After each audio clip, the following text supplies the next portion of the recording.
to my boys, Charles Willis, who's 8, and Beechers, who's 6. And when I left this, I did not bring them. Don't worry, this stage would be knocked over right now if they were here. But I left this morning, I told my 6-year-old, because he loves President Trump. He's grown up watching President Trump. I said, well, Beecher, I'm going to go get to meet the president. He goes, oh. He said, well, don't let him see your socks. I was like, well, what's wrong with my socks? I thought they were pretty good. He said, he likes fancy socks. So I guess the socks I wore today were not meeting his standard, but proud to be with you all today. And as a dad, and any parent knows, there are things you worry about every day. You worry constantly. Am I doing enough to make sure my kids get the same opportunities that I got growing up? This is the conversations that happen around kitchen tables at night, all around our country, of course, around our state, when kids are in bed. Parents sit down and say, am I making enough money to even pay for childcare? Is it worth even working? And making the right decisions when it comes to education for my kids. And most importantly, are my kids going to be safe? President Trump is continuing his efforts to make certain that families have the ability to pass along that American dream to their kids with the Trump accounts. And I'm very proud to be a part of this event today as he announces this here in Georgia. And despite all the noise coming from the press, coming from D.C., coming from those wonderful protesters outside we waved at coming in, this is real investment in the American dream. This is real investment in American families. And I'm proud to put my name behind this kind of work. And I'm proud to be joined by a lot of our colleagues here in the Georgia General Assembly with us today and following me or other statewide candidates on our ticket this year. Together, we've worked on meaningful change for working families in Georgia, delivered on child care affordability, taking on gangs and human traffickers, stopping the spread of fentanyl and other drugs that come across from an open border under Joe Biden's policy, standing up for our foster care families and families with special needs, finding ways to give money back to our families because we trust them more versus enriching and growing government. That's what we've done here in Georgia. We've done more than just talk the talk. We have walked the walk with real results. And it's only fitting that the president's here with us today. The most conservative estimate I've read is that 129 people choose to relocate from other states in our country and move to Georgia every single day. Isn't that crazy? 129 people.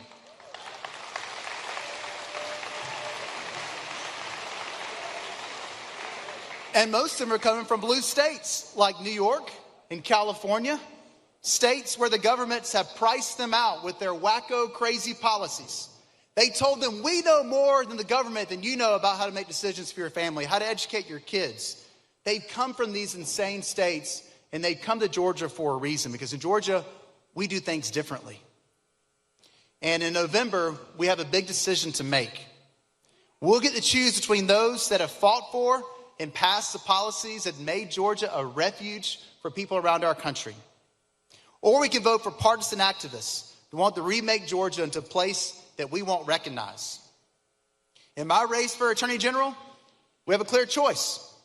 You can vote for a proven workhorse that's taken my life experience as a dad and grown up on a farm in Henry County and delivered on legislation after legislation to help families in our state. Or we have my opponent in my race, a New York lawyer activist that has the endorsement of Fani Willis, versus our campaign that has over 100 elected law enforcement officials, Republicans and Democrats from across our state that's backing us.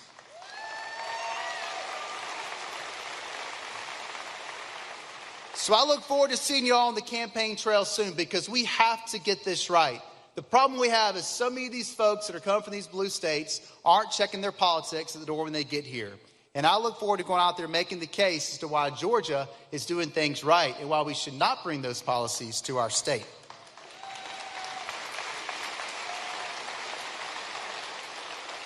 So thank you for showing up today. And once again, thank you, President Trump, for pushing concrete policies that directly help families like my own make sure that our kids can truly achieve the American dream.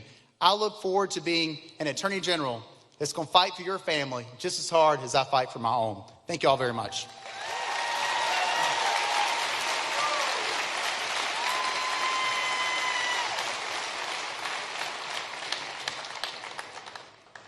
Ladies and gentlemen, please welcome to the stage State Representative Tim Fleming.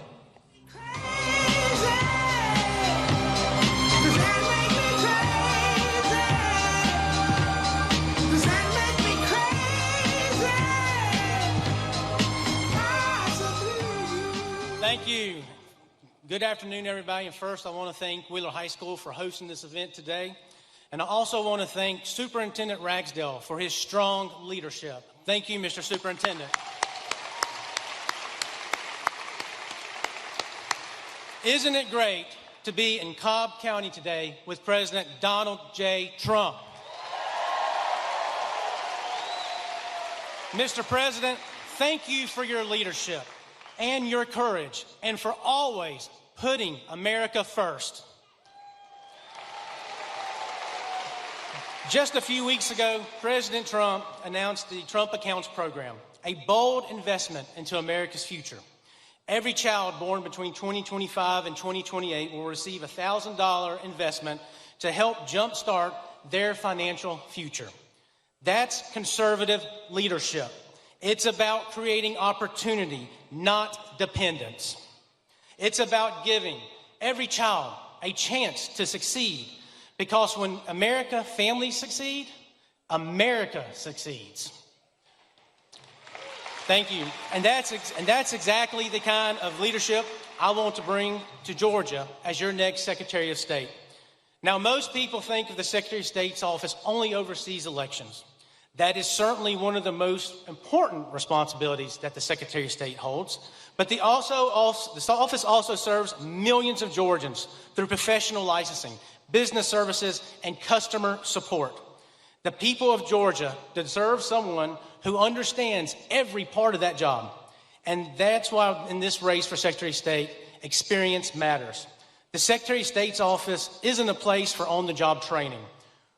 On day one, the next Secretary of State will oversee our elections, protect the integrity of every legal vote, serve millions of Georgians, and lead one of the largest constitutional offices in the state of Georgia.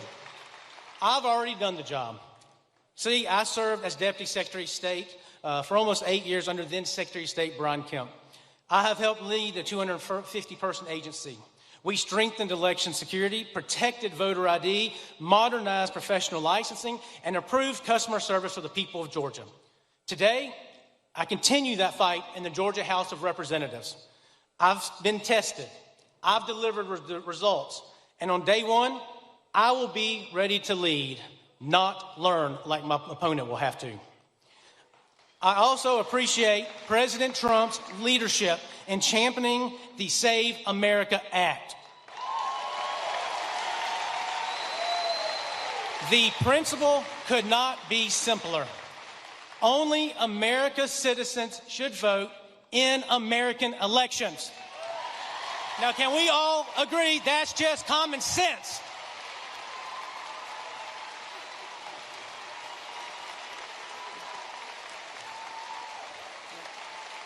As your next Secretary of State, I will work to strengthen voter ID, ensure our voter rolls are clean, enforce Georgia elections law, and make sure every legal vote counts, and only every legal vote counts.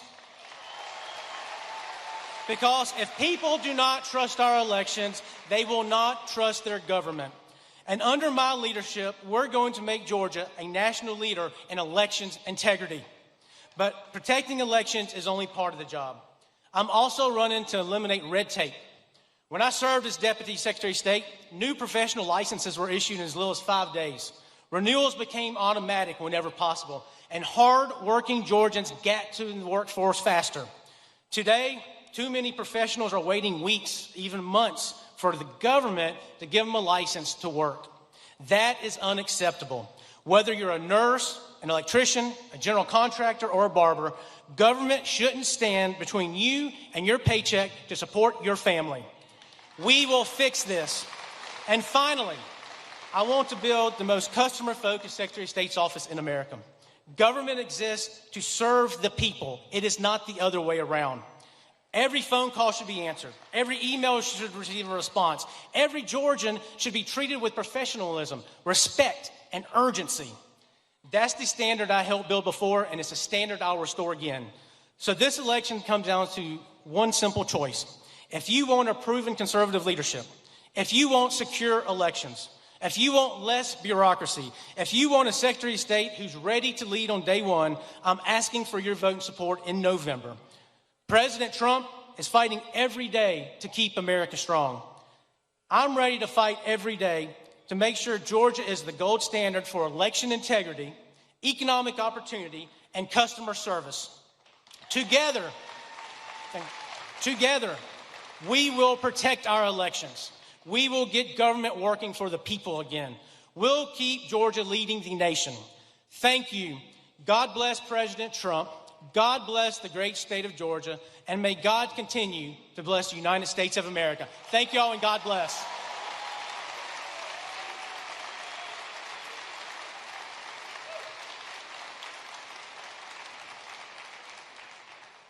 Ladies and gentlemen, please welcome to the stage State Senator Greg Dolezal.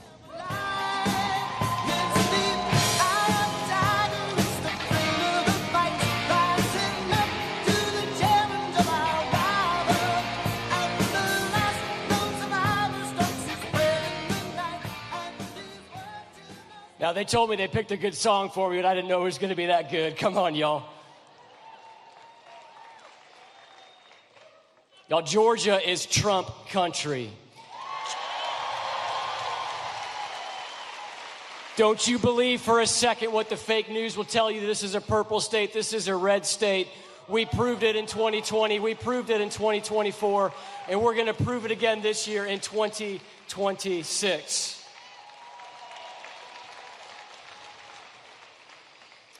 I want to talk for a second about the American dream.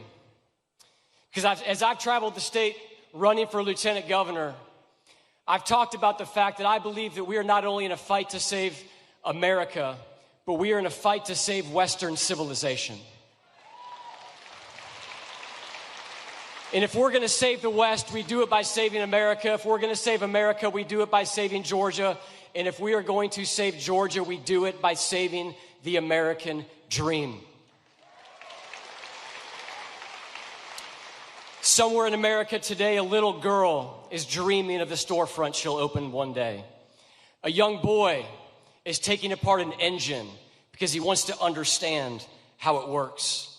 Someone is learning to weld, someone is learning to program on a computer, and someone is dreaming a dream that seems far too big for a child to even think about.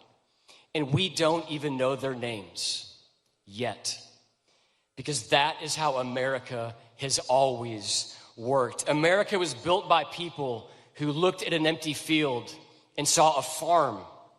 It was built by people who looked at a vacant storefront and saw a business. It was built by people who looked at an impossible idea and saw an opportunity. Because that, my friends, is what free people do. They dream, they create, and they build.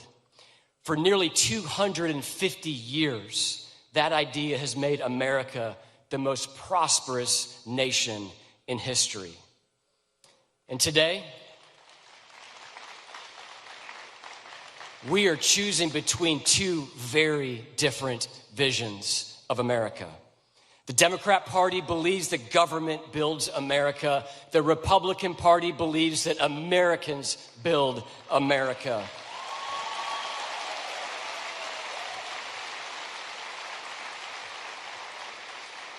They ask, what can government provide? We ask, what can free people build? President Donald Trump understands builders. He was one. He spent his entire life creating businesses, building jobs, putting his name on something and pointing to it and saying, yes, President Obama, I did build that.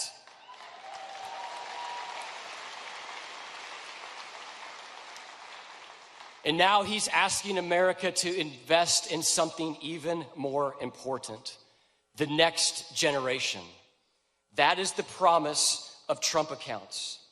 Before a child earns a paycheck, before they start a business, before they build a home, America is making a statement. Your future matters. See, Trump accounts not a government benefit. They're an investment in ownership, a declaration that we still believe the American dream belongs to the people willing to build it. The Democrat Party believes prosperity flows from Washington. We believe it begins in garages, on family farms, around kitchen tables, in small businesses, and anywhere free people are given the chance to build something.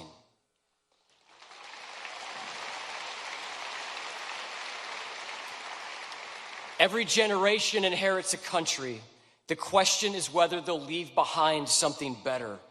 That is what America has always expected of her free people, not merely to preserve what they inherited, but to build something better. And that is the promise of Trump accounts. See, we're not simply investing in children, we're investing in the people who will build America's next chapter.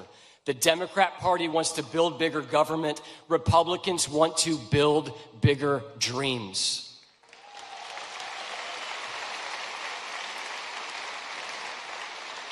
They measure success by how many people depend on government. We measure success by how many people create, how many people invent, how many people own, how many people succeed. That is the choice.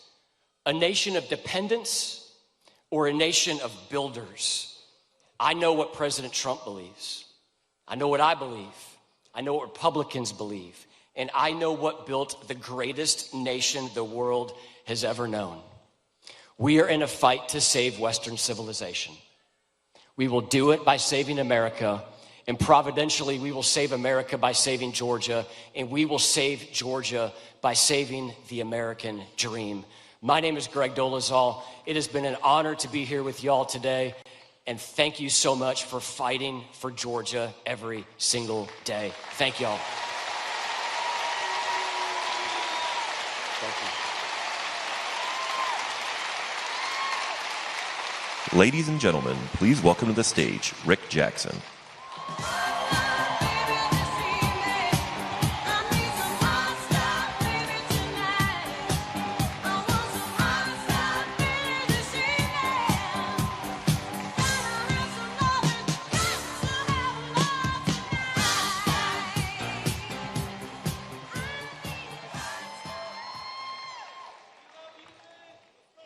Thank you. I love you too. Appreciate it. You know, I was never supposed to be here on this, not on this stage, and not as running as our Republican nominee for governor, who I'm going to be serving 11 million Georgians, but especially for those people who don't have a voice, and not here today at an event of the President of the United States. It's amazing. He also works tirelessly for everyone that doesn't have a lobbyist or isn't protected by the media or isn't a political insider, just like me. I never met my father. He left when I was 9 months old. My mother was a sixth grade educated waitress. I grew up in Techwood Projects in Atlanta. I had 7 different stepfathers by the time I was 12 years old. I lived in 5 different foster homes, went to 13 different schools. Too many days I went around saying, I wonder, the future felt like it was somebody else, not just for me. That all began to change one Christmas when I was in foster care at the Methodist Children's Home. There were 100 kids there for Christmas. 99 of them went home to a family, and I was alone. I cried myself to sleep on Christmas Eve. I woke up the next morning, and there was an envelope that said from an anonymous donor. And in it was a $100 bill. It changed my life because somebody believed I mattered.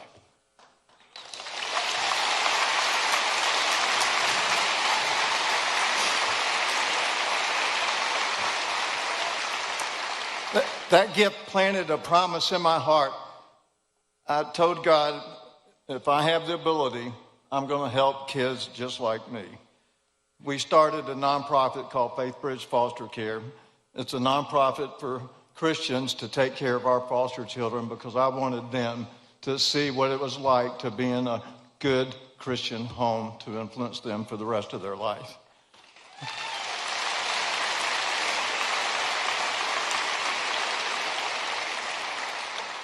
Through our nonprofit Fostering Success Act, we're helping people that age out of foster care that have no options. They now have an option. We provide room and board and transportation and food and all the essentials they need to go to college or go to a vocational school or to get a trade, mainly to have a job so they have an opportunity of a future that no one had before. That's what we do.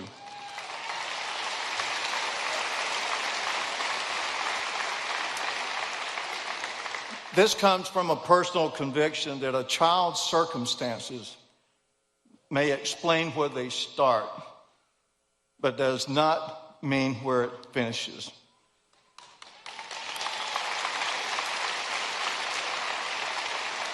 That's why the Trump accounts and the First Lady's Fostering the Future accounts matter so much to me and to children's in Georgia. Eligible children in Georgia are automatically enrolled in a Trump account with a $1,000 federal contribution. Yeah, isn't that great? That money belongs to the child. And when that young person reaches adulthood, it will provide an asset, a stronger start, and a foundation for independence. But this is more than an account. It's more than just an account. It's a message. You are seen and you are valued. That's what these Trump accounts do.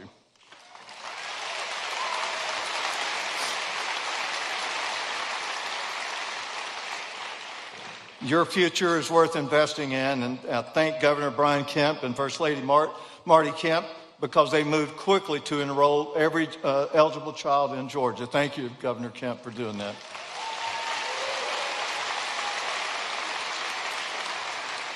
And most of all, thank you, President Trump and First Lady Melania Trump, for giving foster care the same opportunity for our foster youth and a long-term financial security for other children. President Trump and Melania Trump have done more for foster care than any president in the United States, and I personally thank him for that.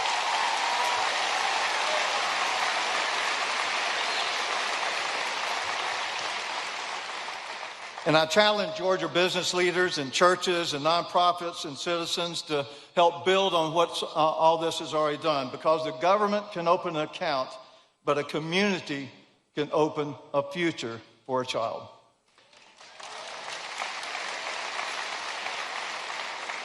Imagine the message we can send together. Here in Georgia, your beginning does not have to define your ending, period. You're worthy, you're somebody, you can make it. Thank you. More than 50 years ago, an anonymous stranger put $100 under the door of a lonely boy. That stranger could not have imagined where my life would lead because of that.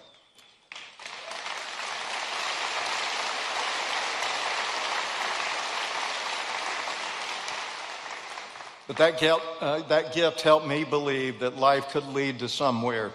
Today, because of President Trump and First Lady Melania Trump, we can place the same kind of hope into the lives of children into Georgia. Not just hope for one Christmas morning. It's a stake in the American dream that belongs to them. God bless you, and God bless Georgia, and God bless the United States of America. Thank you.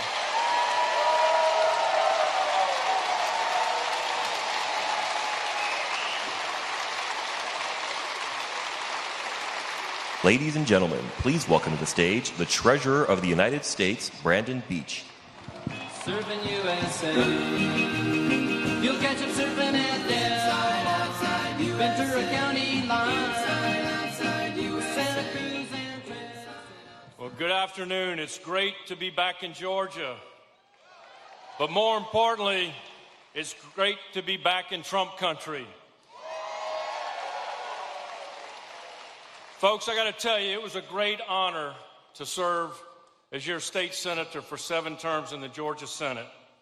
But it's a real honor now to serve you, the greatest president in the greatest country, as your 46th Treasurer of the United States. Thank you very much. You know, when you look, on day one, President Trump hit the ground running. He signed 16 executive orders. He and Secretary Scott Bessent implemented tariffs to even the playing field and to create manufacturing jobs back in the U.S., and we're seeing that now. Then President Trump and Speaker Johnson passed the big, beautiful bill. And I want y'all to think about this. They had a 2-person majority. How they pulled that off, I don't know, but it was because of President Trump's leadership.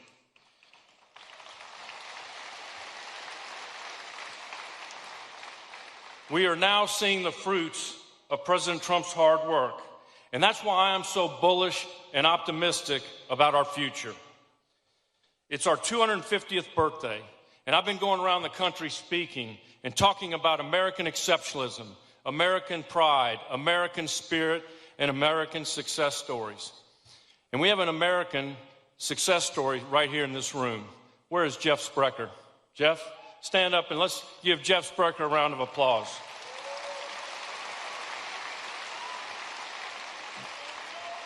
Jeff moved to Atlanta 35 years ago with $1,000, and he had a dream to start a company called Intercontinental Exchange. Now he owns 13 exchanges, very successful, very community-minded, and by the way, he's got a great wife, Kelly Leffler, who you'll hear from now, who's running our SBA. I want to tell one more success story from my home state in Louisiana, where I grew up. There was a guy that wrote a paper, and he wanted to open up a restaurant serving one item. He got a C-. He then went to the bank and tried to get a $50,000 loan. They wouldn't give him a loan. So he went to Alaska for 2 years and worked on the fishing boats. And he saved $50,000. He now is the richest man in Louisiana. He owns Raising Cane's. Folks, Jeff Sprecher and Todd Graves only happen in America. This only happens in America, where you can pursue your American dream. The next reason I'm so bullish on our country is look what we just did. We hosted the FIFA World Cup, and it was a huge success. And listen, people loved our air conditioning. They loved our ranch dressing. They loved Buc-ee's. They loved Waffle House. They love this country. We need to love this country.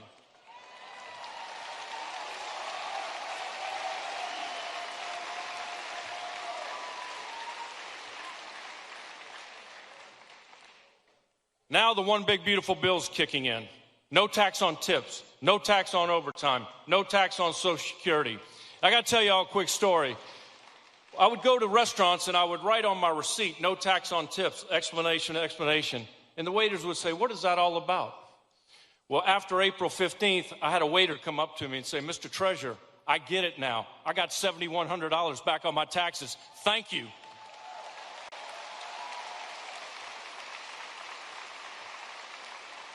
We've also had more than 50-plus record-setting days on Wall Street. That's because of President Trump's policies. And for the first time in history, the Dow hit $50,000 points. Listen, we're going to have a booming economy. This will be a stark contrast between capitalism and communism. And you need to look no further than New York City. And I want to tell you something. If you don't remember anything I said up here today, I want you to remember this. Leadership matters, elections matter, and elections have consequences.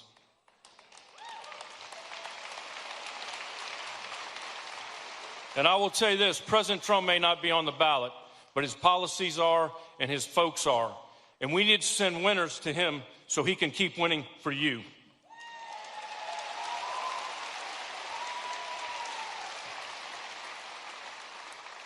I want to close with this. I was really fortunate to be on the campaign trail with President Trump, and now I've worked for him for a year and a half. And it didn't take me long to figure out this. One, he works 24/7 for you. President Trump loves our country.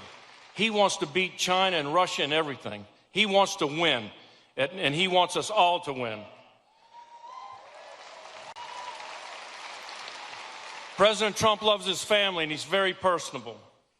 President Trump loves and respects law enforcement and the military. But I want to tell you what President Trump really loves: capitalism.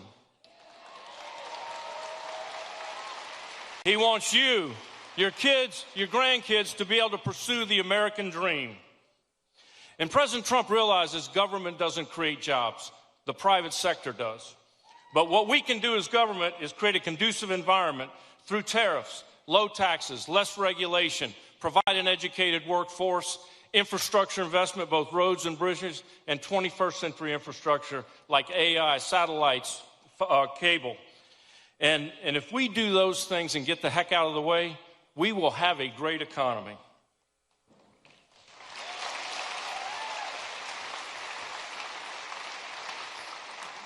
In the end, I'm going to tell you, President Trump's going to have several legacies. One, he secured the border. He didn't just secure it, he shut it down.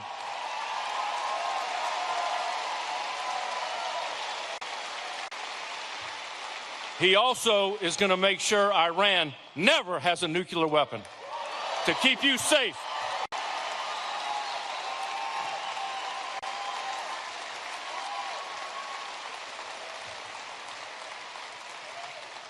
But I want to tell you, one of the biggest legacies he's going to have is what we're talking about today: Trump accounts.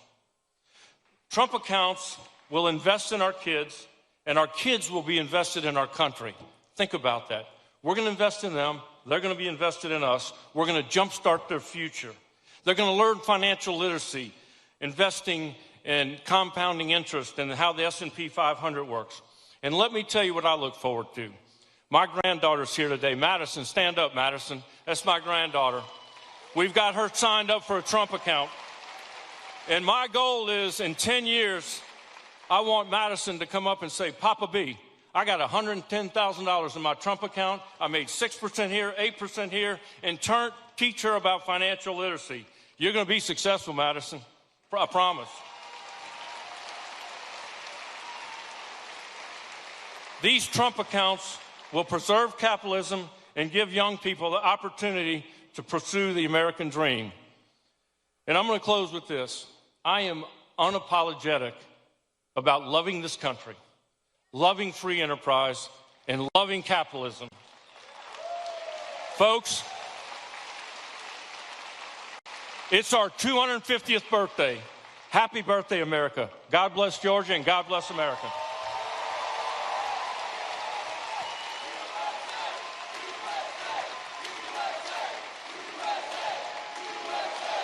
Ladies and gentlemen, please welcome to the stage Secretary of Education Linda McMahon.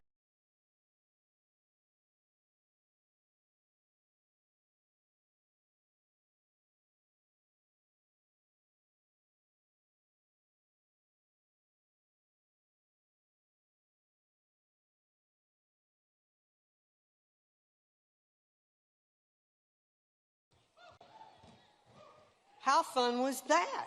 Oh my goodness. Well, it is so great to be here in the Peach State today. And here in Wheeler High School, home of the Wildcats, the championship Wildcats. So normally when I come out on stage in a school, and I've been touring a lot of schools around the country as the Secretary of Education, I talk about the fact that only 30% of our students can read and do math. And we failed our students, and President Trump knows that, but we're going to do something about it because we're going to bring education back to the states.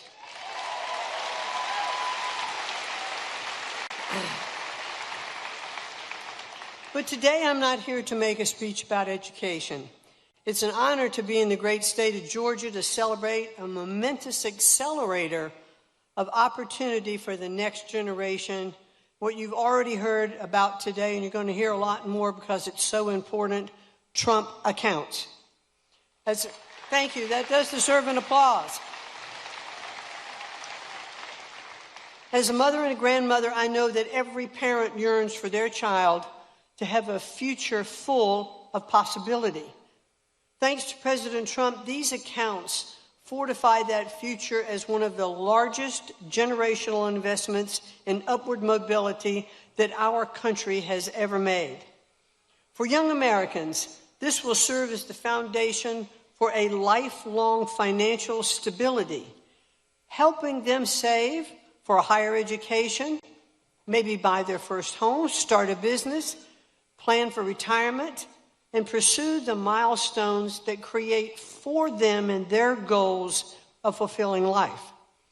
And because Trump accounts are anchored in the strength of the American economy, they help ensure that every child, regardless of zip code or family income, has the footing for a secure and meaningful future. This is really historic, ladies and gentlemen.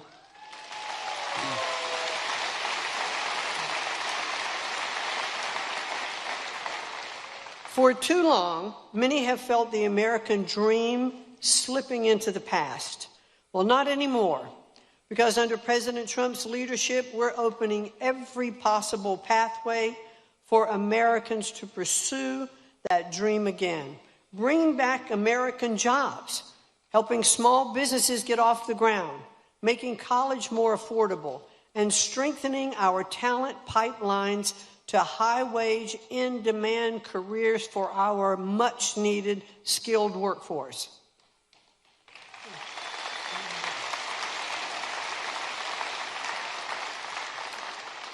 And now our most precious asset, our young people, are both starting a life and entering a future with tools to succeed.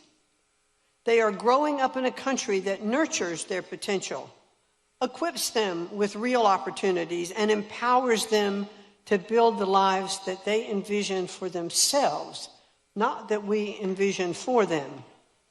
Time and time again, history proves to us that the best investments are those made in the American people, and especially in our children and in our young people. And thanks to President Trump, the next 250 years of our country look more hopeful than ever before. And together, thank you.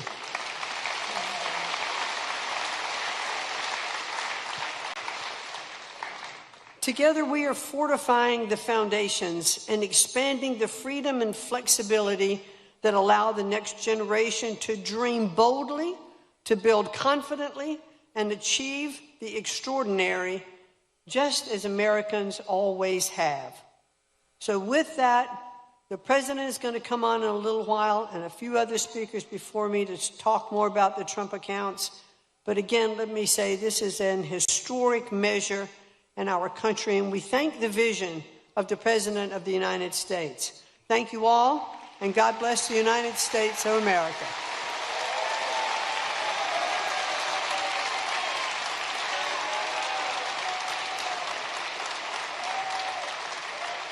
Ladies and gentlemen, please welcome to the stage Small Business Administrator Kelly Loeffler.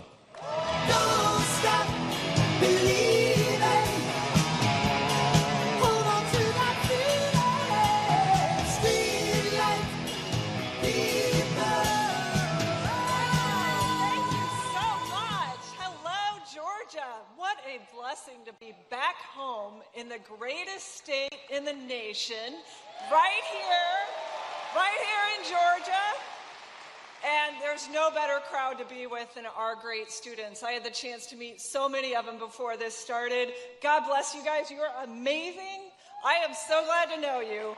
Well, let me tell you, today we're experiencing something remarkable.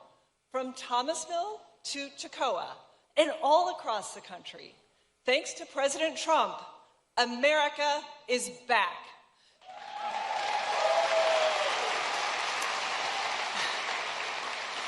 And you know who's leading the way? It's Main Street America. And here's something that the fake news won't tell you.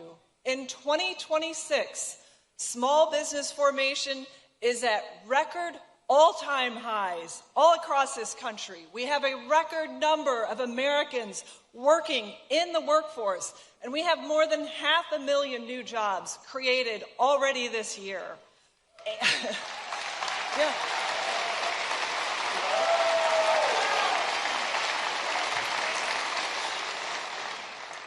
Now, here's another thing the fake news won't tell you. We have launched a massive, historic crackdown on billions of dollars of fraud to.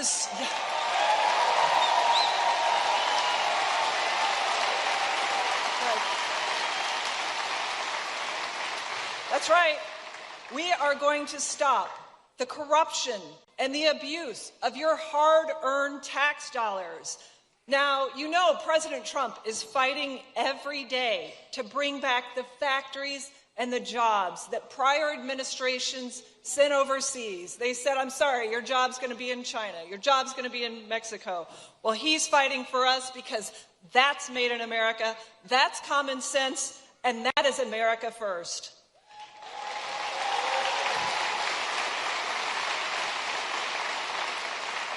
And you know, it is common sense. America First rewards you, the hardworking American citizens, and it lets you keep more of what you earn. And that's all thanks to President Trump's working family tax cuts. They delivered over $3,000 in annual tax savings to Georgia families. They doubled the child tax credit, doubled, and ended taxes on tips, overtime, and Social Security.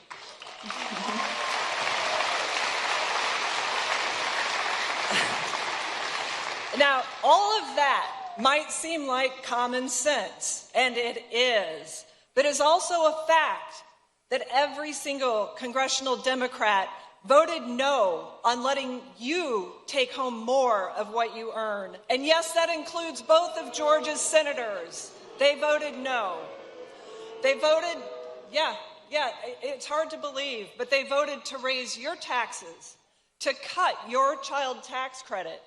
They voted no for millions of our young people to get an early start in building their American dream. Thankfully, President Trump had our backs once again when he fought. Yeah, let's hear it for President Trump.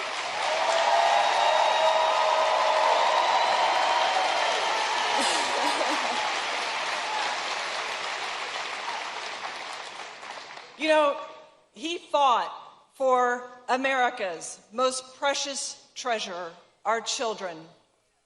Now, today, Trump accounts represent a historic and life-changing investment in and for America's youth.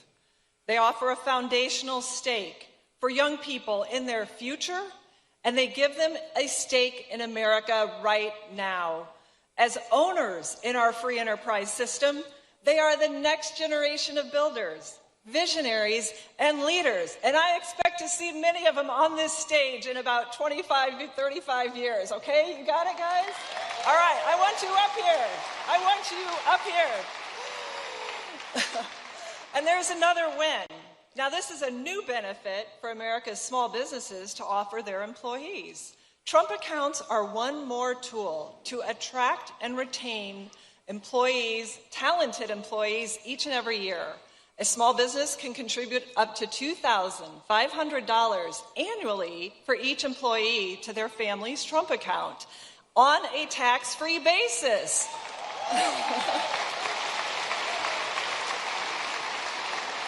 Now, you know, there's a great saying, and it says, the best time to plant a tree is yesterday. These accounts help plant that tree right now to get a head start on growth for this generation. And thanks to President Trump's dedication to our young people, the American dream is alive and well and growing stronger in every day, every single day across Georgia. Now, we are harnessing the power of free enterprise proudly and unapologetically to secure our nation's future by investing in you, hardworking families, and rewarding your contribution to making America great again. Thank you. God bless our military. God bless America. Thank you all. God bless you. Thank you, guys. Thank you.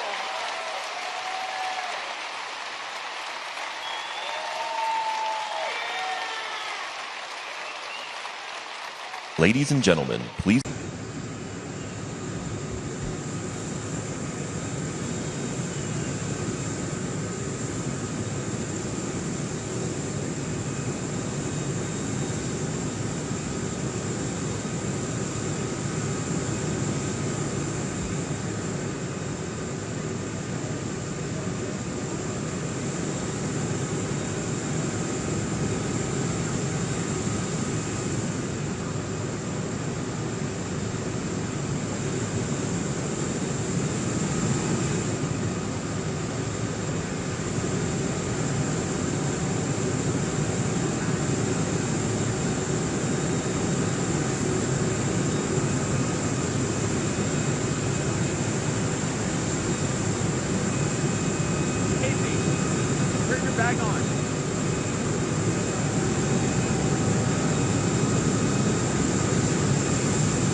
Any single one of these wins would be historic, but taken together, they are transformative. Our economy has now averaged over 100,000 good-paying private sector jobs. Let me repeat that. Private sector jobs, not government jobs, for the last 4 months. And real GDP has increased at a rate of 2.7% over the past 4 quarters. Private sector employment is up more than 900,000 since the president came into office. The Working Families Tax Cuts delivered the largest share of tax relief directly to millions of low and middle income Americans. And as Administrator Loeffler said, every Democrat in the Senate and House voted against it. Here in Georgia, the tax cuts saved the average family more than $3,100 and their taxes this year, and protected over 200,000 jobs. Meanwhile,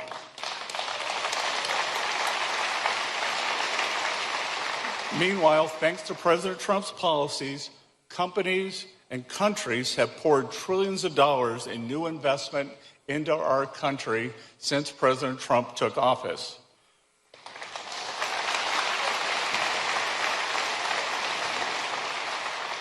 More Americans are working than any time in our nation's history. But of all this that President Trump has achieved, his most enduring legacy may be the reason we are here today. Trump accounts represent the most successful program launch in government history, with more than 6 million signups even before it went live on July 4th.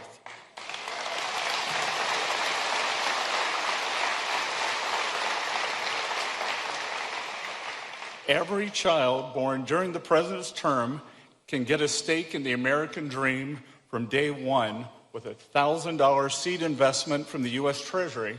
And do not listen to the Democrats when they claim that this is a program for the rich.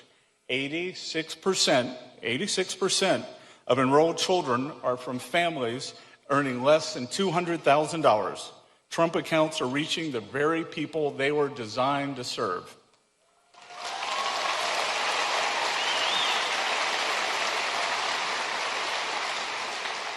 Of course, for decades, the federal government demonstrated its ineptitude at building a product that people wanted and delivering it at scale. Obamacare gave us a website that collapsed the day it was launched.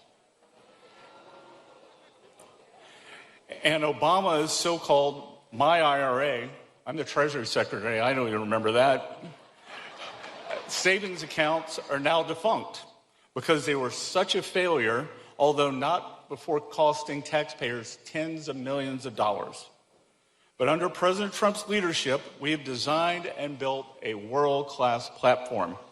Trump accounts enrolled 1 million children every single month between its announcement and launch.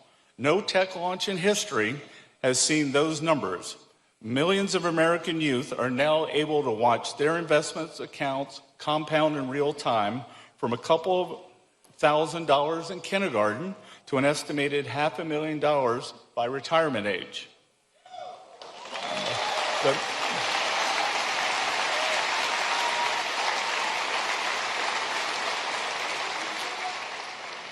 It turns out that the federal government was capable of implementing a great program, but all we needed was a new president.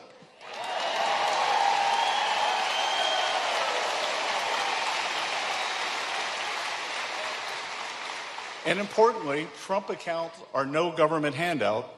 They are a child's first claim upon the American dream at a time when too many people are taught to doubt it. Look around our campuses and classrooms today. Apart from those here at Wheeler, of course, you will find that our students are being sold the seductive lie that government can solve every problem, redistribute every dollar, and supplant its judgment for our own. Our children are taught to romanticize an ideology that results in ruin wherever it is tested, to critique capitalism for every one of its flaws, and to forgive socialism for every one of its constant failures. In New York, the current mayor rose to power by repackaging failed ideals of the past as a moral cause of the future. But in Georgia, you know that beneath that youthful veneer lies the oldest impulse in politics, which is to concentrate power and then call it compassion. Show me some place where this has ever worked. Moscow, Caracas, Havana. These workers' paradises have all ended up as deprivation hellscapes. So at their core, Trump accounts represent the triumph of capitalism over socialism. And now our answer to the next big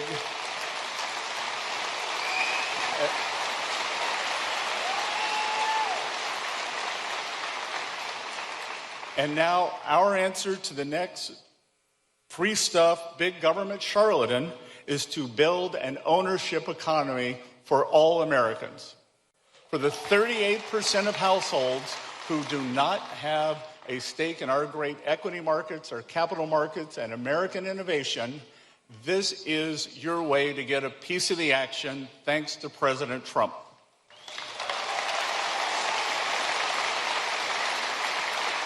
It is to counter the rising tide of freedom-strangling socialism by creating a new generation of shareholders. And it is to remember that the surest defense of a free society is the citizen who owns a share of it. So the full reach of this presidency will ripple across generations to come, thanks to policies like Trump accounts. But my own sense of his place in history is already clear. Donald J. Trump is the most consequential president of my lifetime.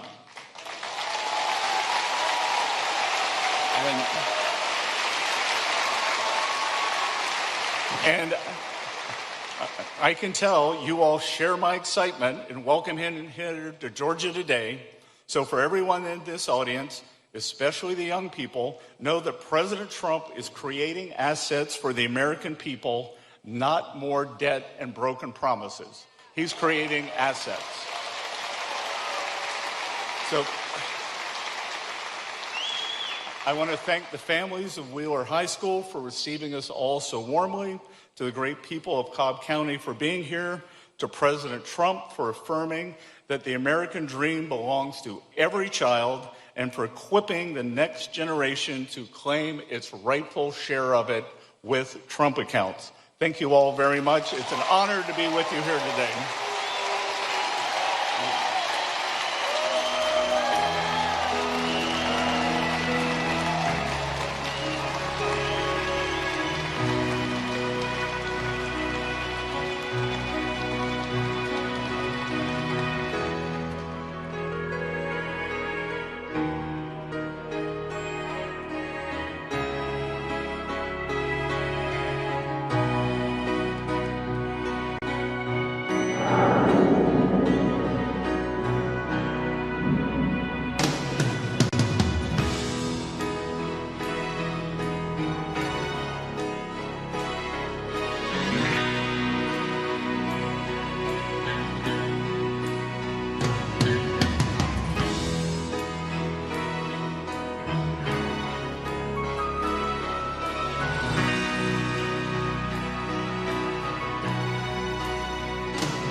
must be lights burning brighter somewhere. Got to be birds flying higher in a sky more blue. If I can dream of a better land where all my brothers walk hand in hand, tell me why, oh why can't my dream come true? Oh why? There must be peace and understanding sometime. Strong winds of promise that will blow away the doubt and fear. If I can dream of a warmer sun where hope keeps shining on everyone, tell me why, oh why won't that sun appear?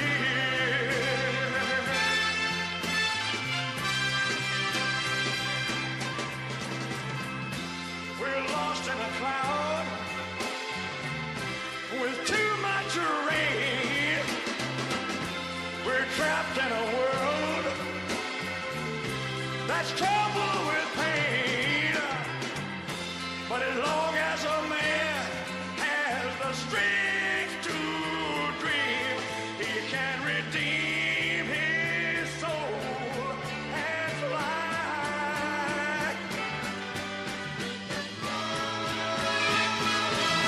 Deep in my heart, there's a trembling question. Still I am sure that the answer's gonna come somehow.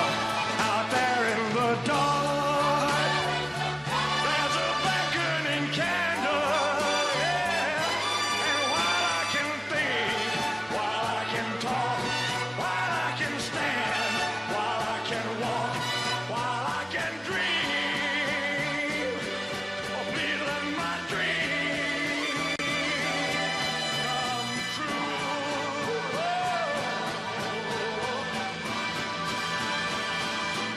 Right now, let it come true right now. Oh, yeah.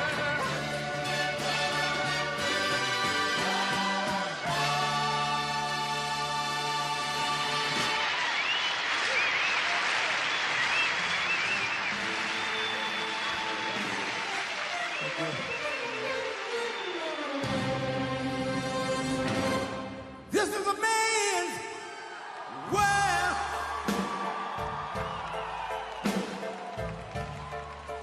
This is a man's world.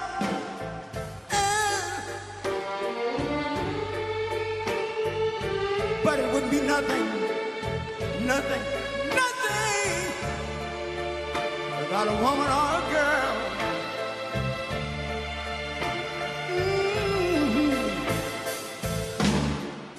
You see, man made the car, to take us over the road. Man made the train, carry the heavy load. Man made the lights, to take us out of the dark. And man made the boat of the water. Like my Bible said, Noah made the ark. This is a man's world. Ow! But it wouldn't be nothing but a woman or a girl.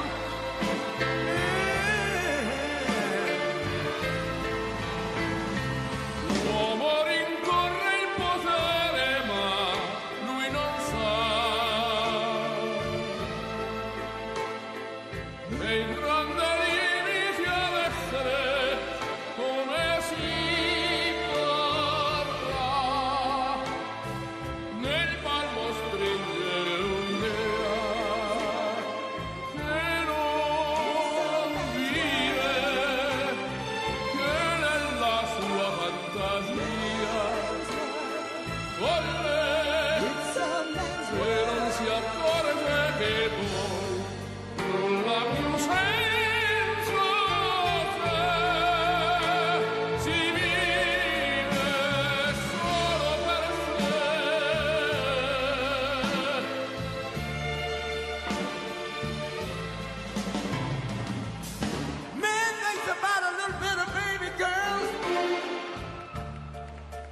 a baby boy. Man make them happy because man make them toys. But after man made everything he can, man make lira, pesos, dollars, rubles, to buy from every good woman.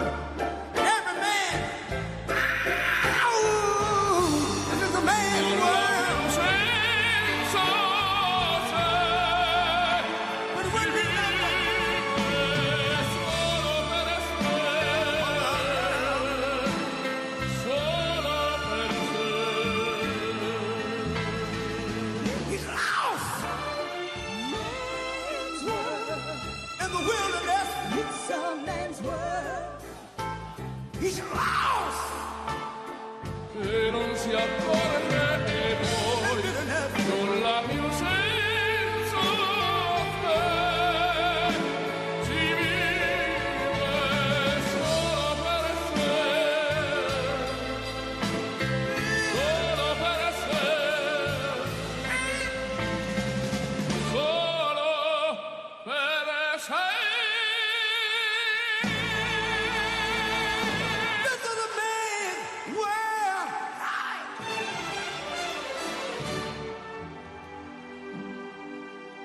per sé.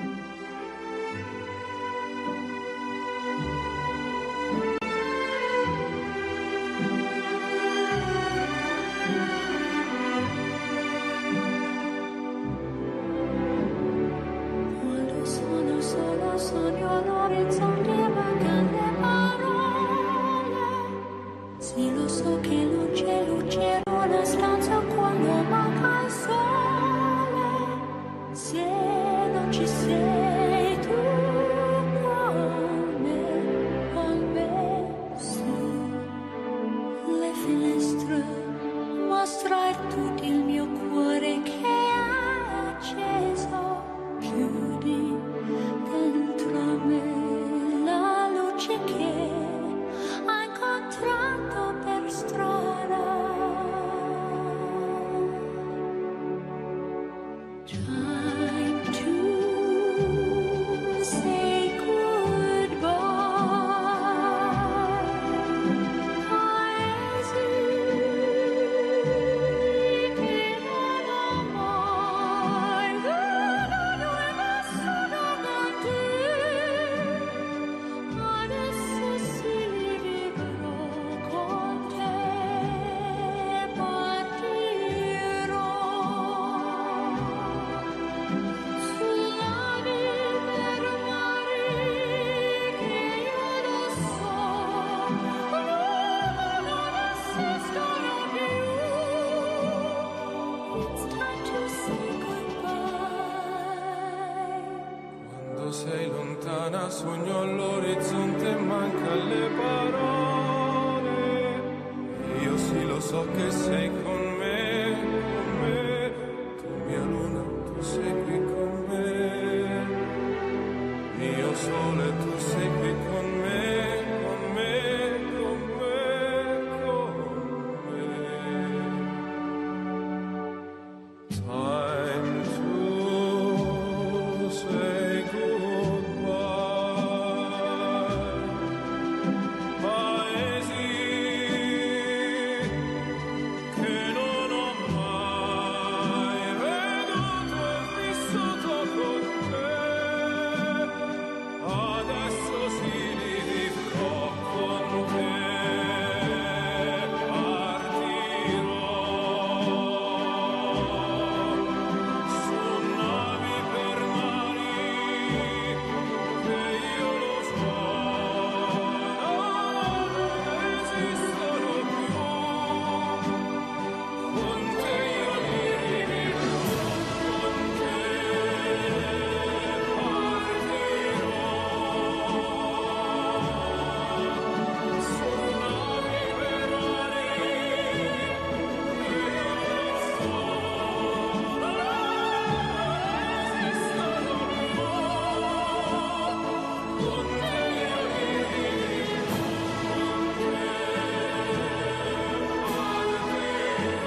ringing a bell. Go, go. Go, Johnny, go, go. Go, Johnny, go, go. Go, Johnny, go, go. Go, Johnny, go, go. Johnny be good. He used to carry his guitar in a gunny sack. Go sit beneath the tree by the railroad track. Oh, the engine in with him sitting in the shade, strumming with the rhythm that the drivers made. When people passing by, they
say, I,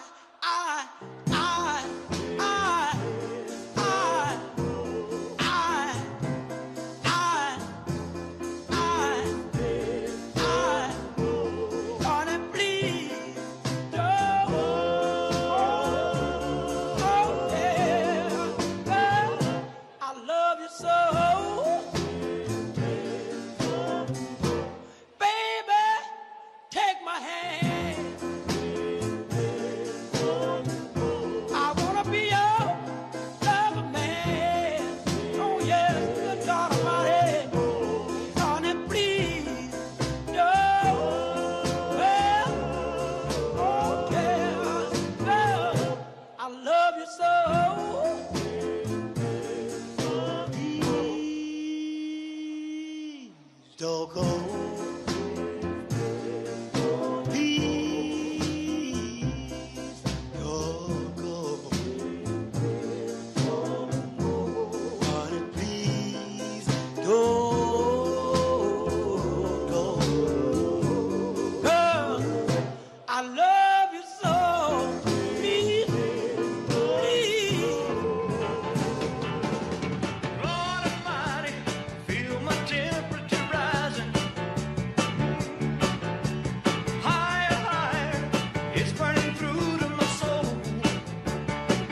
Ladies and gentlemen, the 45th and 47th President of the United States, Donald J. Trump.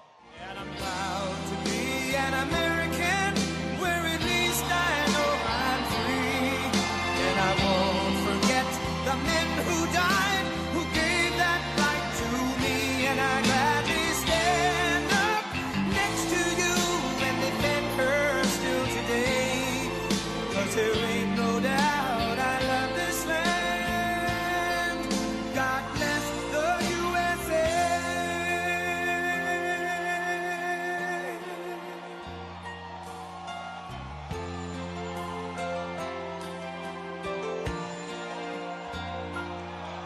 From the lakes of Minnesota to the hills of Tennessee, across the plains of Texas, from sea to shining sea, from Detroit down to Houston and New York to LA, where there's pride in every American heart, and it's time we stand and say that I'm proud to be an American, where at least I know I'm free. And I won't forget the men who died, who gave that right to me. And I gladly stand up next to you and defend her still today. 'Cause there ain't no doubt I love this land. God bless the USA.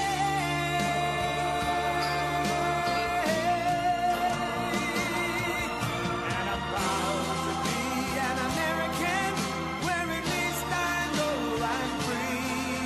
And I won't forget the men who died, who gave that right to me. And I gladly stand up next to you and defend her still today. 'Cause there ain't no doubt I love this land. God bless the USA.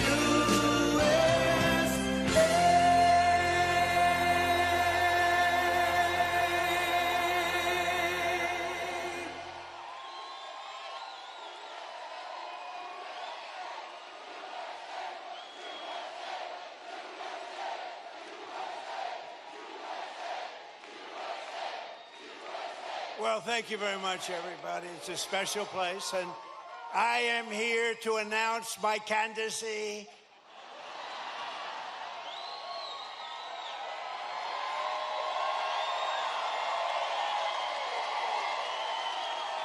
I'm only kidding. Nah, boy, I tell you what a group. We have thousands of people outside on a weekday. The weather's nice, but we're in Marietta. We're in Atlanta, right by it. And I just want to thank everybody. Those are places, you know, we had a tremendous victory here. And it was a big, beautiful victory. We won by a lot. And we have some great candidates running. They got to win by a lot. Otherwise, we're going communist. I don't think anybody wants that. We're not going to do that. But I'm thrilled to be back in the great state of Georgia with thousands of proud, hardworking American patriots. That's what you are. And with your help in 2024, we earned more votes than any candidate in Georgia history. There's never been anything like it.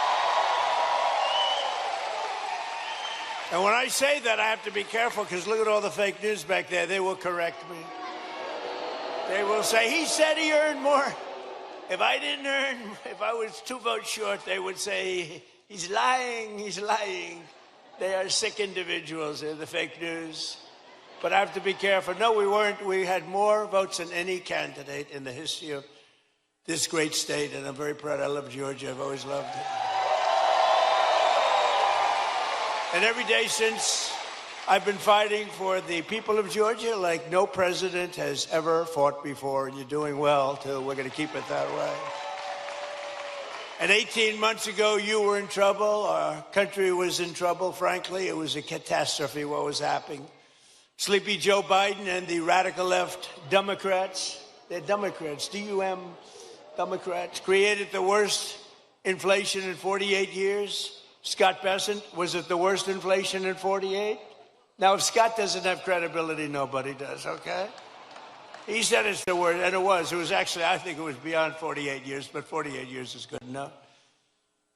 wide open borders with millions of people, even from the world's worst prisons from all over the world. They were pouring into our country. All over the globe they came, prisons and gang members, drug dealers, child predators, and 11,888 murderers, many of whom committed more than one murder. More than 50% committed more than one murder. We had transgender for everybody. Men and women's sports came ravaging through our cities.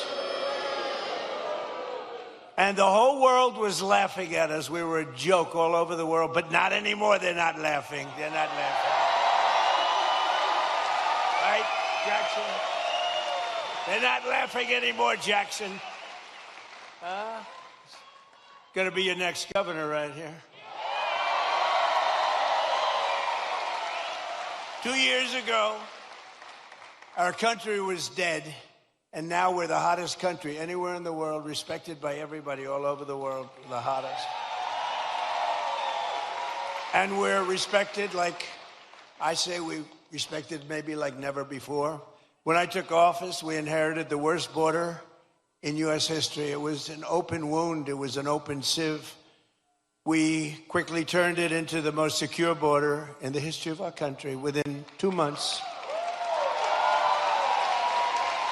And numbers were just released by the Democrats that in the past 14 months, a historic record of 0 illegal aliens have been admitted into the United States.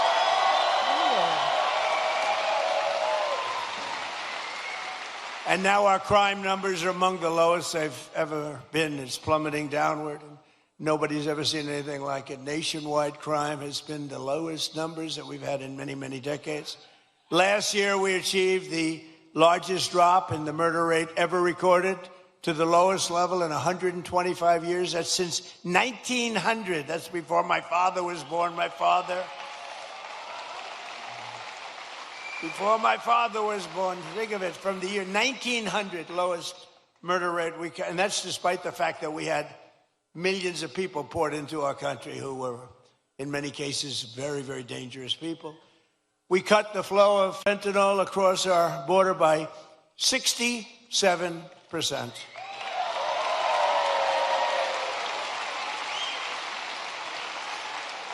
And drugs coming in by ocean, sea, by water was cut 97%. We're trying to figure out who the 3% are because they are among the bravest people anywhere in the world. You've seen that. They are the bravest people in history, I believe. We're making the largest ever investment in the United States Armed Forces, and we've got the strongest and most powerful military anywhere in the world by far. There's nobody close.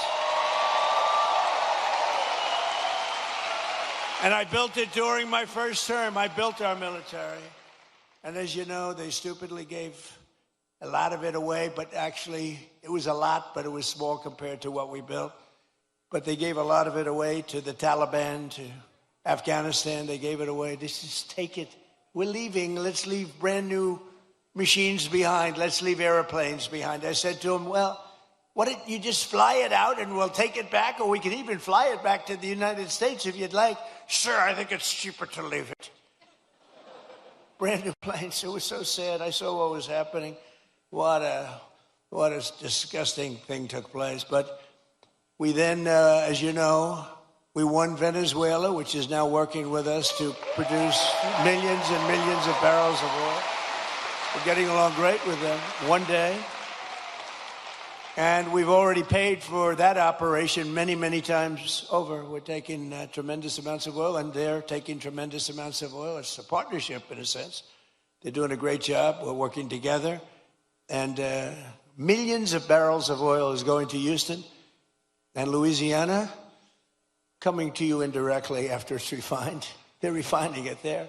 But millions and millions of barrels of oil, and also, Venezuela is doing better than they've ever done before, too. The big oil companies are going in, and they're signing up. We have Chris Wright working on it, Doug Burgum working on it, Scott is working on them, and it's been incredible, actually. It's got serious oil. In fact, if you combine us and Venezuela, we have about 62% of the world's oil market. So we don't need straits. We don't need anything.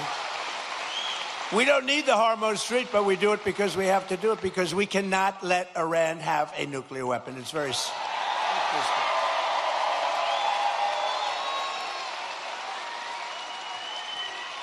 So we're likewise winning in the Islamic Republic of Iran, and we're ensuring that they will never, ever be able to do to us what they've done to so many. You know, they've killed 52,000 plus protesters. People that were protesting have been killed. 52,000 over the last 4 months. Nobody wants to talk about the fake news back there, never mentions that. And I just left Dover Air Force Base, which is an incredible place, but oftentimes very sad, because that's when they bring the bodies of our great heroes, our great patriots, warriors. They bring them back to Dover. And I've been there many times before. This was in particular something very sad. I attended the dignified transfer ceremony for 4 great U.S. service members killed in the conflict with Iran. As they returned to American soil at Dover. And one of the families happened to be traveling to Georgia. Beautiful family, beautiful wife and husband and brother-in-law. And I said, I'm going to Georgia too. Where are you going? She says, well, after this, sir, they lost their beautiful son. We're going to Georgia. I said, so if you want, I'll give you a ride on Air Force One. And they said, wow. Wow.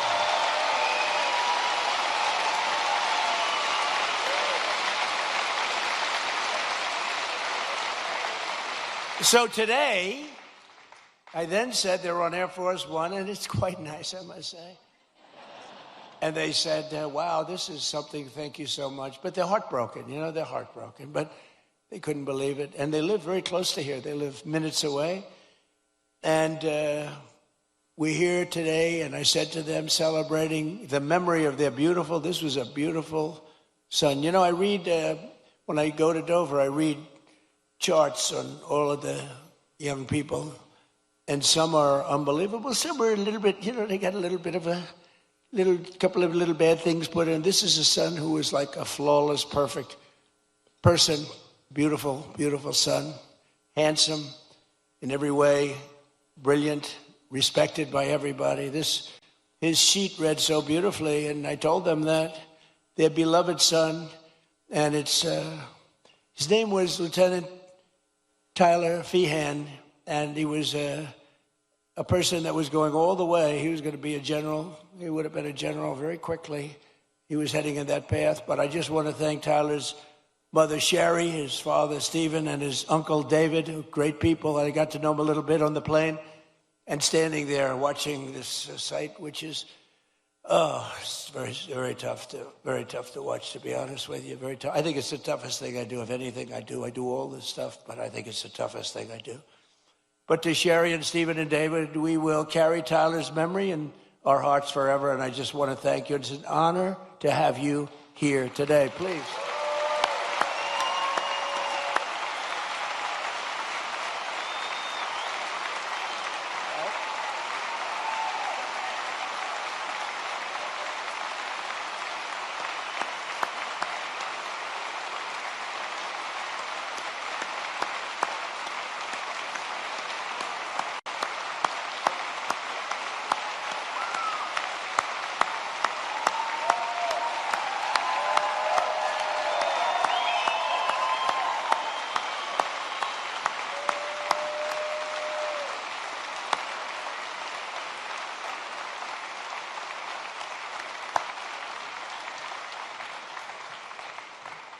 Thank you very much. You see the way everybody feels. Your neighborhood, this is your neighborhood. Can you believe it? You see the way they feel.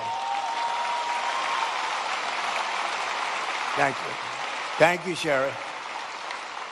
He's looking down right here. He's so proud right now.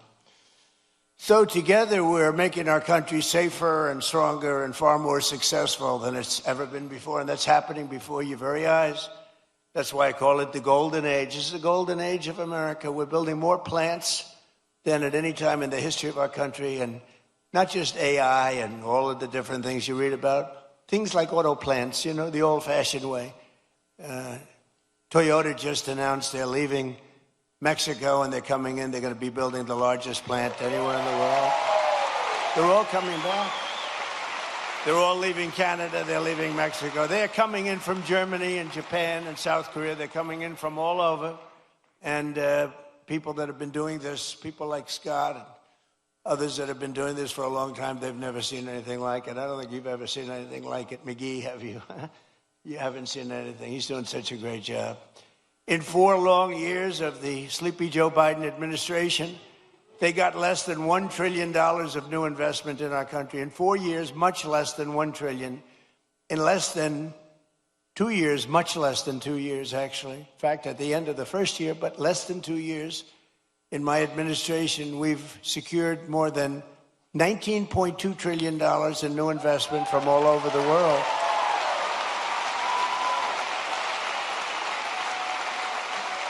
So think of that. So in 1 year, they did much less than $1 trillion of investment. We were losing this country, I'll tell you. And the welfare, you see all the theft that's going on. Guys are stealing $100 million. Some guy from the street steals $100 million. It's horrible. The welfare was going through the roof. The costs were going through the roof. It was a disaster taking place. But think of it. So they did less than $1 trillion in 1 full year. In 4 years, they did less. Think of this. In 4 years, they did less than $1 trillion. We did 19.2 in 15 months. Think of that.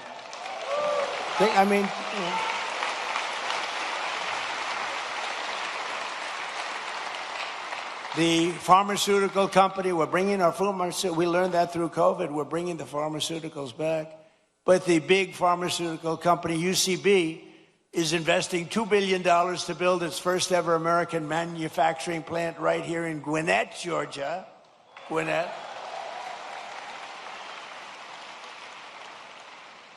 Look at the front row Joes. I love these people. I love these people.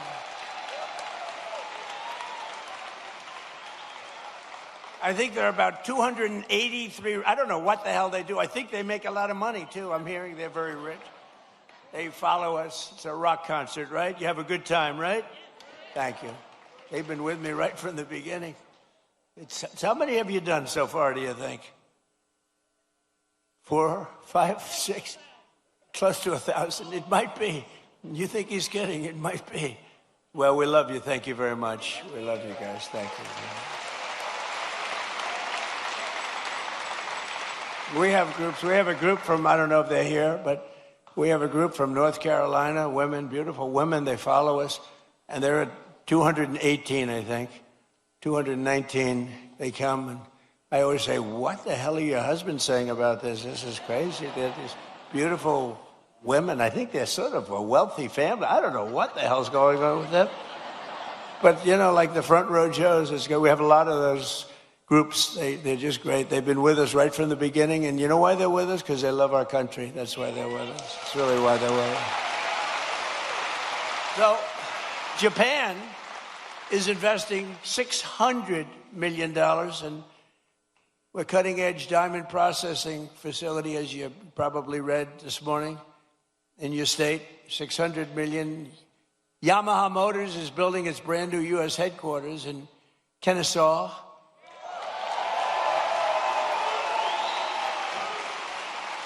And more money is being invested in the United States right now than at any time in the history of our country. And Americans are working today more so than ever before. We have more jobs today than we've ever had, and it's not even close. More people are working now than at any time in the history of our country.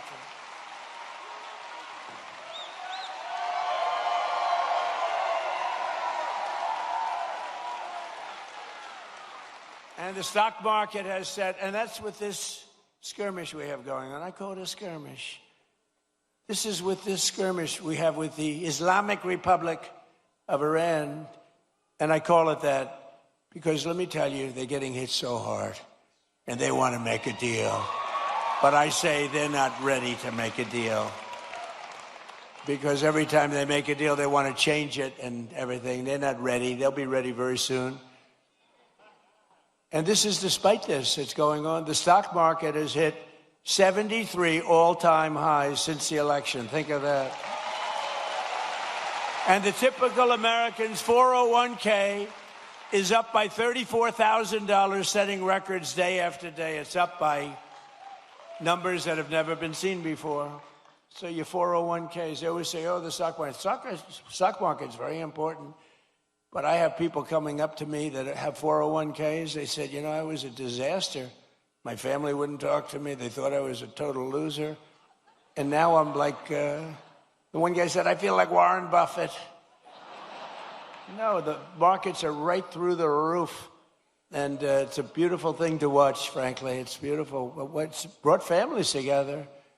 I mean, I told the story about a policeman in New York City. He said, my wife was really down on me because the 401k was a disaster. It wasn't moving. And you get elected, and it's she thinks I'm the most brilliant financial mind in the world now.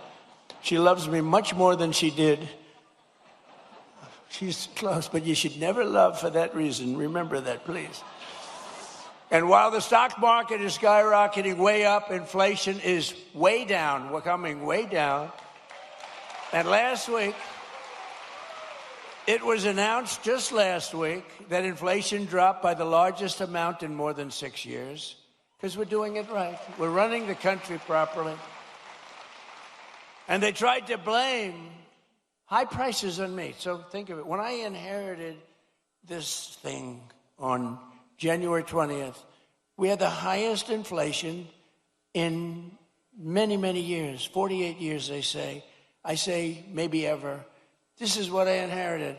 And when I had nothing to do with it. I walk into office, I have a press conference first or second day, and they're screaming at me, what are you going to do about high prices? Right? What are you going to do? I said, I just got here. What are we talking about? Tell me. Eggs have gone up 4 times. 4 times. I said, I just got here. Give me a break. They did. They hit me with the eggs, and you remember that? Kelly, you remember I got hit with the eggs. First day, first press conference, nice friendly press conference. You know, they treat me so nicely. What are you going to do about the prices?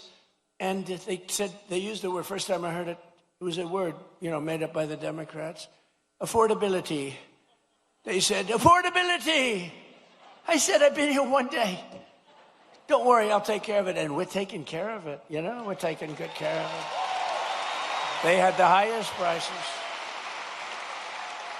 They had the highest prices. In fact, with the eggs, we have an Easter egg hunt like a few months after this, and they said, don't order eggs, sir, because they're so expensive. Use plastic eggs. They wanted me to give the kids. I said, nope, we're going to get it done. And we did a great job.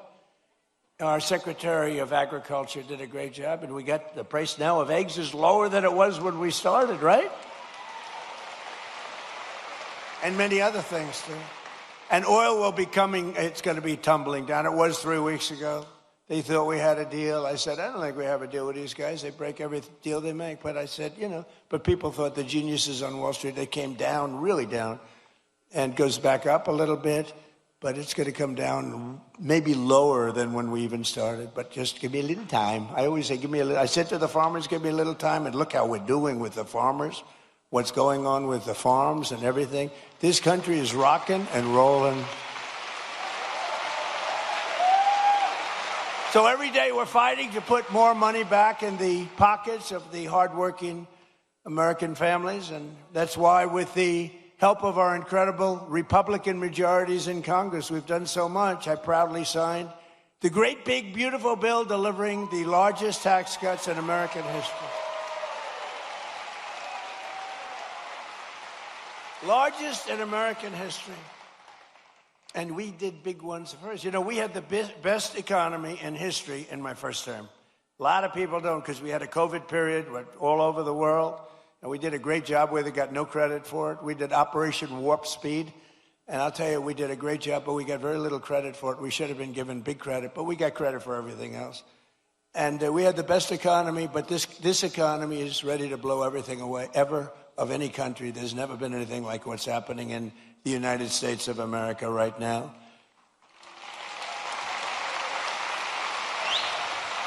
So I just want you to remember that if you're paying a little bit more, a lot of it's come down now. We got it coming down very rapidly, actually. Look at the number just released. But it really would, we inherited something from Biden, and we're giving it back to you, thousands and thousands of dollars each family. We gave it to you also. Remember, forgetting about prices, and I don't want to forget about it. I would never leave a sentence like that because they'll say, he said forget about prices. I said, despite anything you see, we gave you no tax on tips, no tax on overtime, no tax on Social Security for our great seniors.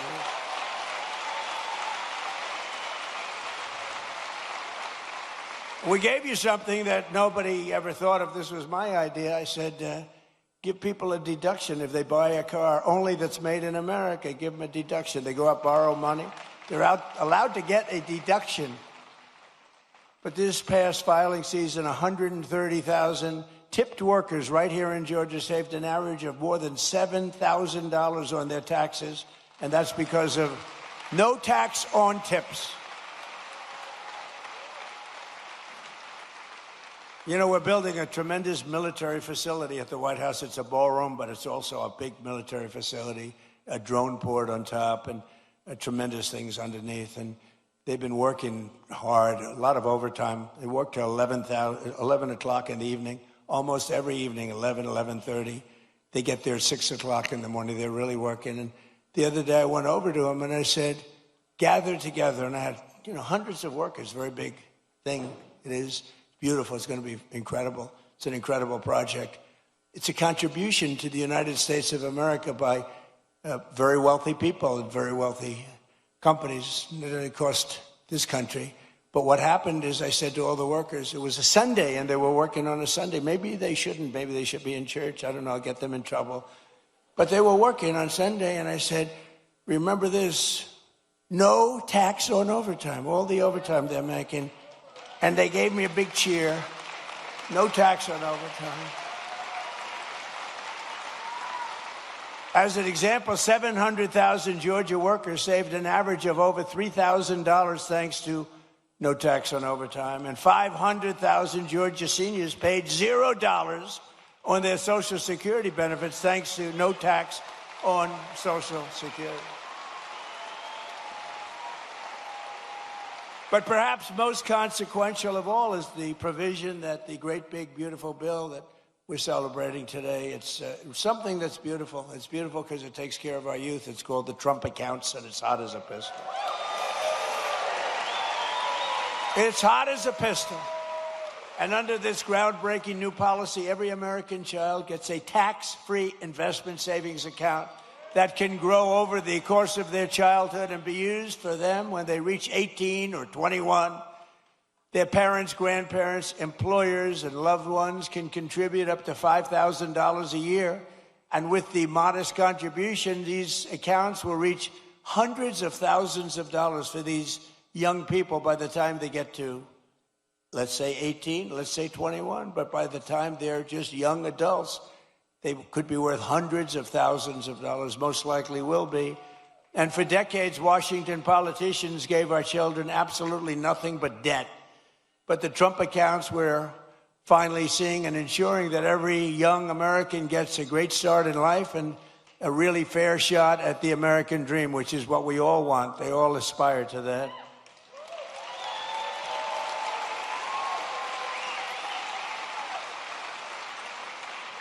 And under the system, every newborn child gets $1,000 deposited in their Trump account at birth. Think of that. From the United States government. Think of that. The government is finally giving money back to our children. You think that was easy to get from the Democrats? Not easy. Actually, they didn't vote for it. They didn't. I don't think we got one vote. We got a unanimous Republican vote. We didn't get any Democrat votes, I don't think. But they have a hard time justifying all of the things that they've done. But the government gives them $1,000 at birth, and from there it just goes up and up and up. And lots of people, like the employers, can put money into their children's accounts of the employees. It's a beautiful thing, and I'm seeing it. And again, over 7 million, and it really just started, I would say, Scott, a few weeks ago, because it was all all of the very, complex legal governmental things were worked out about 3-4 weeks ago. And we have over 7 million people already, children already. So that's great. And I want to just tell you that generous individuals like Michael and Susan Dell, Brad Gerstner, and so many others have donated billions of dollars to fund Trump accounts for millions of children. Some people are going to take the children from states, the entire state. Like Gerstner is looking at the state of Indiana, where he contributes the money for, these are wealthy people. They've made a lot of money. They're putting it back. But Michael and Susan, they're two special, incredible people. As an example, donated $6.25 billion into the accounts for youth. They gave them for youth. Michael Dell, Susan Dell. $6.25 billion. I have a friend, he gave $50 million. I said, that's peanuts. That's not even close to the $250 million that Michael Dell gave. I said, what are you doing? You can do better than that. But people are loving it. And you know what I say? Go out and buy a Dell computer, okay? Because as far as I'm concerned, that's great stuff. And the Trump Accounts app, for those that want, is now the #1 app in all of America. Isn't that nice for our youth? People are doing it. It just caught on. In the past 18 days, nearly $1.5 billion have been deposited into the Trump accounts. Think of that. The money is pouring in. And it's for children and all sorts of advantages and tax advantages for the people that do it and make this investment in our future, because it's really an investment in our future. And all you have to do is go to trumpaccounts.gov, trumpaccounts.gov, and sign your child up for a free investment account today, and the child gets $1,000 from the government.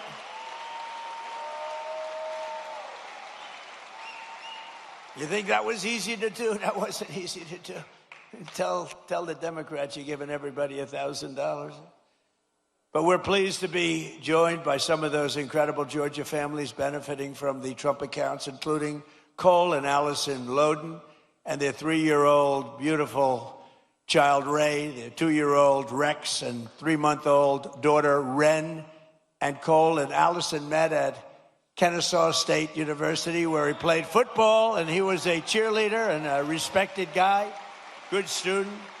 Now Cole is a project manager helping build data centers, and just this past April, they became the first home buyers. Cole and Allison bought their first home. So I just want to come up here for a second, Cole and Allison. Come up, say a few words, wherever you may be. Where are you? Come on up. Come on. Don't worry about Secret Service.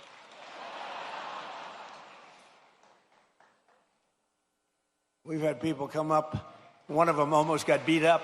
And all they did was, I said, come on up. And they, oh, beautiful. Wow. That's so nice. Be careful. You can't fall like Sleepy Joe. You can't. Come on, say something. Come on, please. How are you? How are you?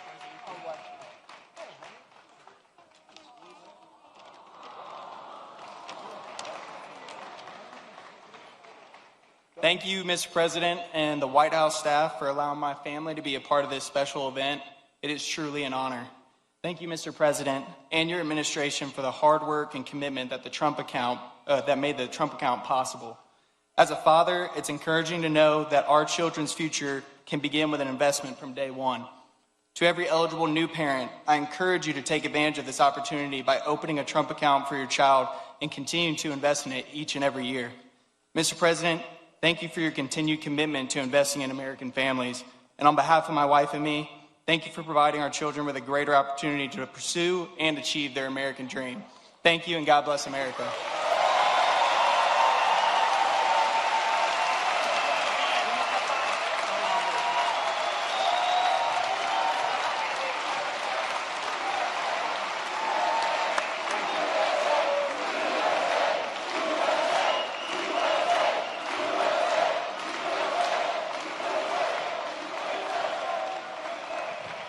Thank you very much, Cole. That's beautiful.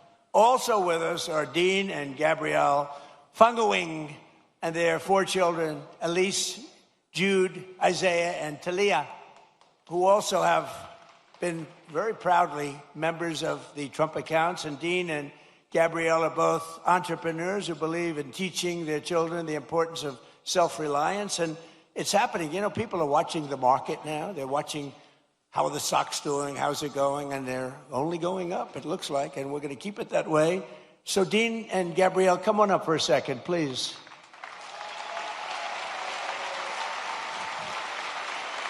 Wow. Wow. Beautiful.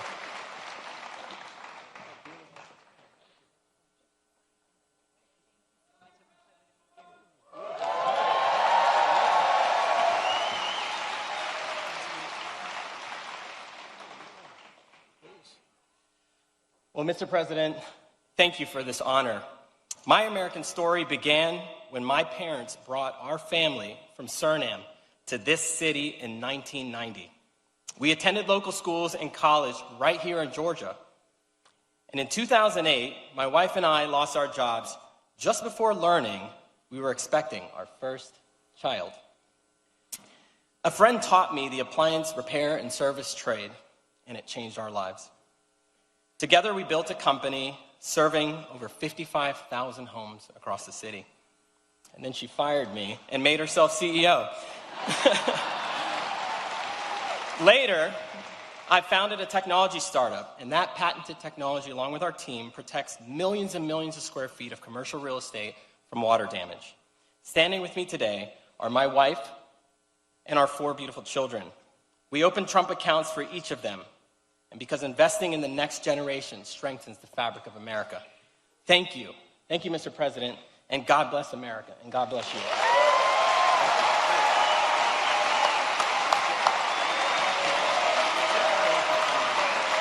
you ready?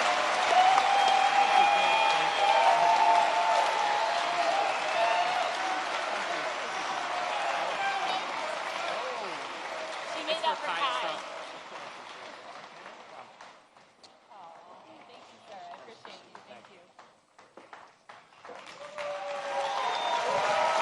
Beautiful people.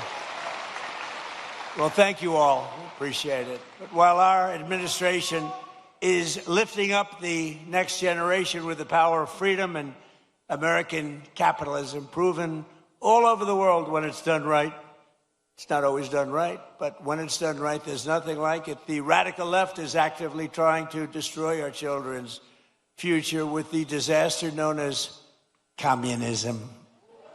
It's communism. This isn't a social democrat. These are communists by another name, right? As I said in my recent address at Mount Rushmore recently, I don't know if anybody saw it, such a beautiful place. You know, the communists want to take it down. They try taking Mount Rushmore down. They want to blow it up. They want to take it down. They shouldn't be up there. These people are crazy. But communism is, in my opinion, communism is the single greatest threat to our country and its history, including even World War I and World War II, Pearl Harbor, 9/11. I think it's the greatest threat that I've ever seen to our country. These people are stone cold crazy. And it is the enemy of the free people everywhere and everywhere in the world. You see it happening, and every time it starts to happen, the areas where it's at, whether it's blue states, you see the blue states are all going bad. They're all going bad because communism is a loser. The concept, the policy, it's a loser, and it always has been, and it always will be.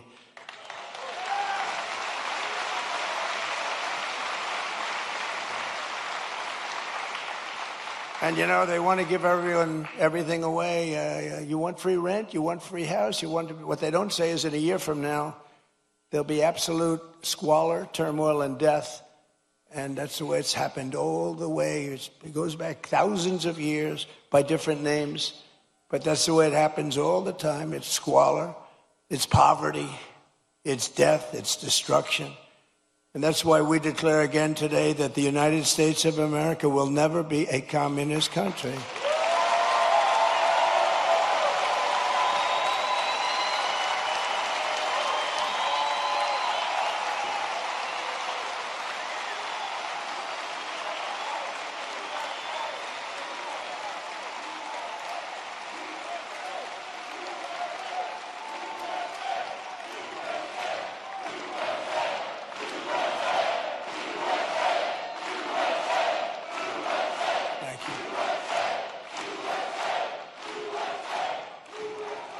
You know, remember during the State of the Union, I said that this country will never be a socialist country, remember?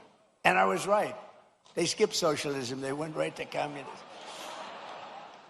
Georgia's a state that believes in common sense, and yet your terrible Senator, John Ossoff, he's terrible. And the Democrats in Congress are voting with the communists every single time. They're afraid of the communists. You look at it. Now, I fought Ossoff before, as you know, and we won. We had a great success against this guy. He reminds me of Pinky Herman. Do you ever see Pinky Herman?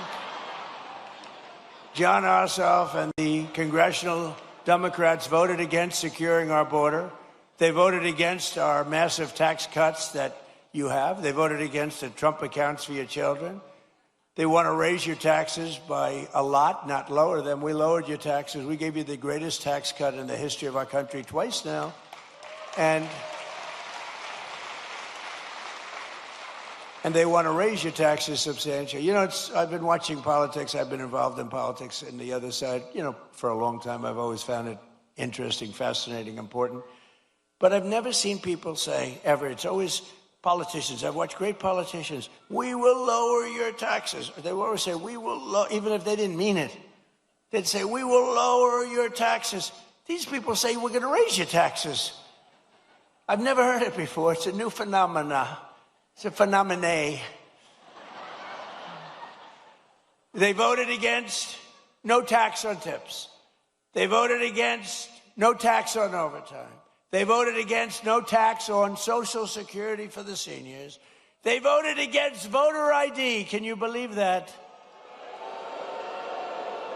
Well, you saw what happened. They caught thousands of votes in New Jersey where illegal aliens were allowed to vote, thousands and thousands of votes. They voted in favor of the transgender mutilization of your children and in favor of men playing in women's sports. Isn't that lovely? They voted against lower energy prices, lower car prices, and bigger paychecks for everyone. They voted against every one of these things. John Ossoff and the Democrat communists want to let the Marxists into power, bankrupt your families, and leave you totally undefended with wide open borders. But we will not let that happen to our country. We're not going to let it happen. Right?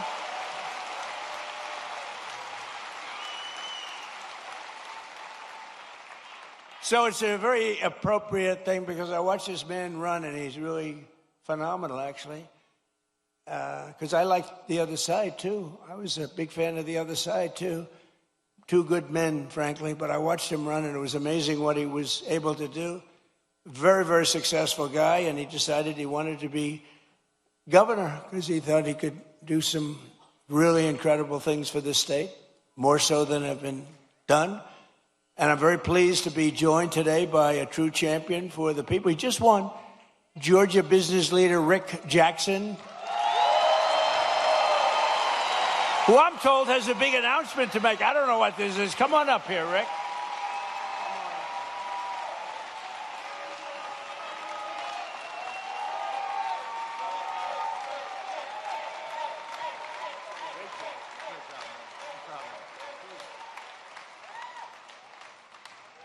Well, thank you, Mr. President. What you're doing on the Trump accounts is for foster children will, change lives. I know because I said earlier that it changed my life when I got a $100 Christmas gift in an orphanage. That's why here in Georgia we should not stop with $1,000. I want to announce when I become governor, I'm going to push the state of Georgia to match the federal contribution with another $1,000.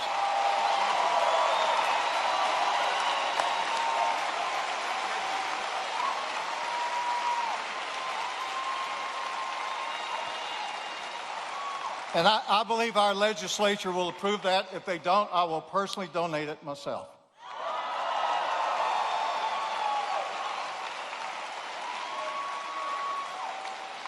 Mr. President, you're fighting for Georgians every day for the state and what you're doing to lower costs.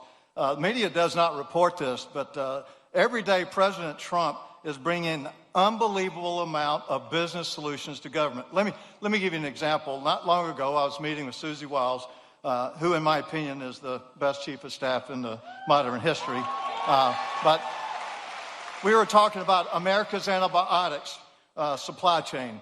And I told her we bought this last American plant in the United States in 21 because I didn't want China to leverage it on our president for trade. I told Susie something that every family should know. We produce one dose of amoxicillin for 7 cents. By the time it goes through all the middlemen, you pay $1. Susie looked at me and said, well, have you heard about Trump RX? And I said, she said, we're announcing it tomorrow to sell directly to the from the manufacturer to the consumer. That's a business solution. That really brings down costs.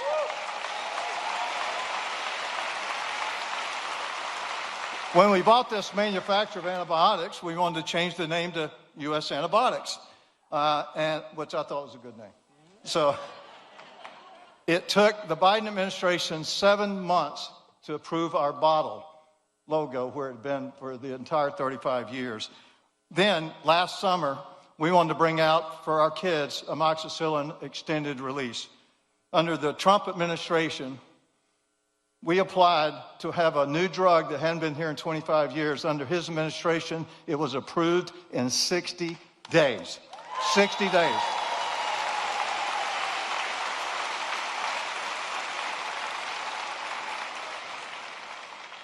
So, Mr. President, thanks for what you're doing. I wish the fake news would report all these great business things that you're doing, but that's what I'm going to be doing in Georgia. I'm going to bring business solutions to solve real problems. The other side talks about affordability as if that's a solution. Affordability is not a political problem. Affordability is a business problem. It requires business solutions, just like this man's been doing all his life.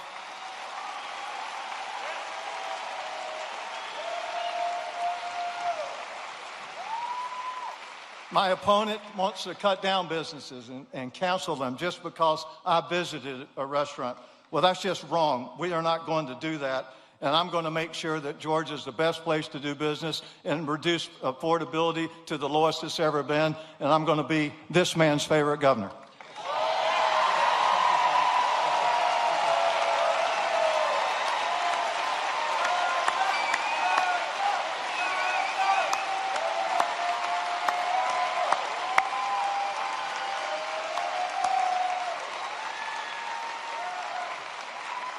Wow. He's going to be a great governor. He will be great. Thank you very much, Rick. We also have some true warriors with us, including State Senator Brian Strickland, who is running for the job of Attorney General. That's an important one. Well, get out and vote, and he's going to be fantastic. You have my complete and total endorsement, as you know, okay?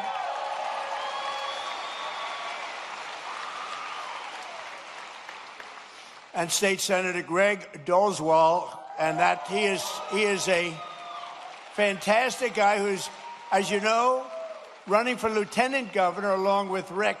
That's a pretty good. Where are you? There you are. Where are you? Oh, what a man he is. You have my complete endorsement. You know that. You had it before, but you have it now. Okay? Great luck. You won't need it. Yeah, everybody needs luck, but you're not going to need that much. Very talented people need luck too, but they don't need it that much. And State Representative Tim Fleming, who is running for Georgia Secretary of State. And they all have my complete and total endorsement. They're incredible people. Thank you very much. Thank you. Congratulations. I heard you had a great win. We also have State Representative Houston Gaines with us, who's a fantastic person. And he's running for Congress. And you already have my endorsement, and you already won your primary in record numbers, and now you have to go and beat a Democrat. Good luck. We'll be helping you, okay? Good luck. I want to thank as well, he was here, I didn't know he was going to be here, Treasury Secretary, I think he's going to go down as the best ever, Scott Bessent.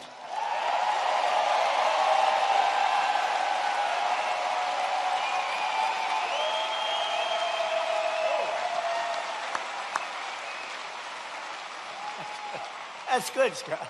Don't make them too popular. I won't like them anymore. That's very good. Secretary of Education, a woman who's absolutely incredible. She's moving education back to the States. Linda McMahon. And she's phenomenal.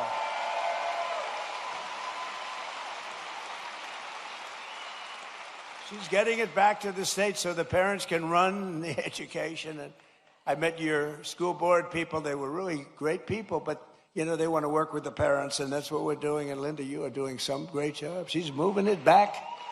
Not easy.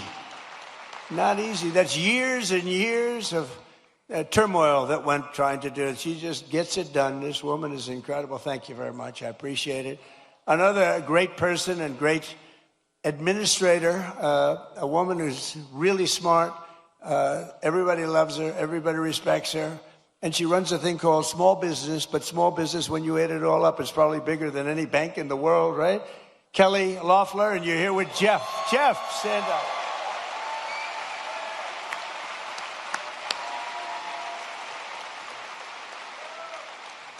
Thank you. Great job, Kel. Treasurer of the United States, a man who was a senator here, and he was so ahead of everybody. He was so great. I said, "You want to be treasurer?" And he said, "I'd like to be treasurer. That'd be good." He's a great man. He's a person that loves Georgia like a lot. And it was not easy for him to take the other job, but he gets here. I'm sure he gets here plenty, but he loves Georgia. Brandon Beach. Brandon. Cobb County School Superintendent Chris Ragsdale with a beautiful family. With a beautiful family. And we have a man named Ralph Reed. Have you heard of Ralph Reed?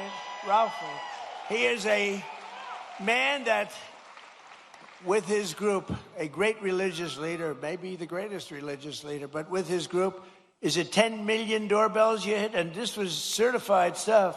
10 million doorbells. He pressed 10, not personally, but he pressed a lot of them himself. And they wanted to make sure we had a big victory it's almost a couple of years ago, 18 months. And I just want to thank Ralph Reed. Thank you very much, Ralph.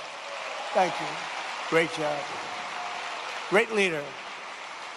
And one of the best lawyers in the country, a friend of mine. He's really incredible, and he's really based out of Georgia. He spends a lot of his time in Atlanta. David Schoen. Where's David? There's David. Hi, David.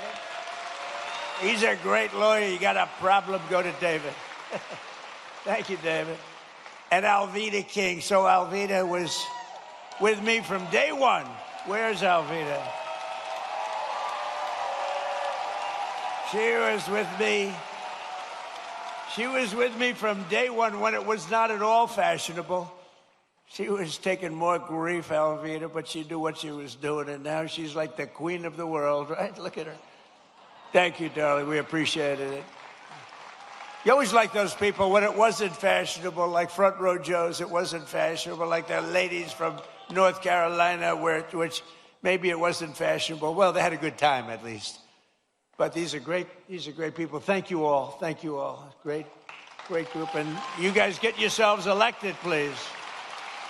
I also want to thank a man who had to stay back in Washington to vote for Making America Great Again. Maybe the most important man in this room right now is not here.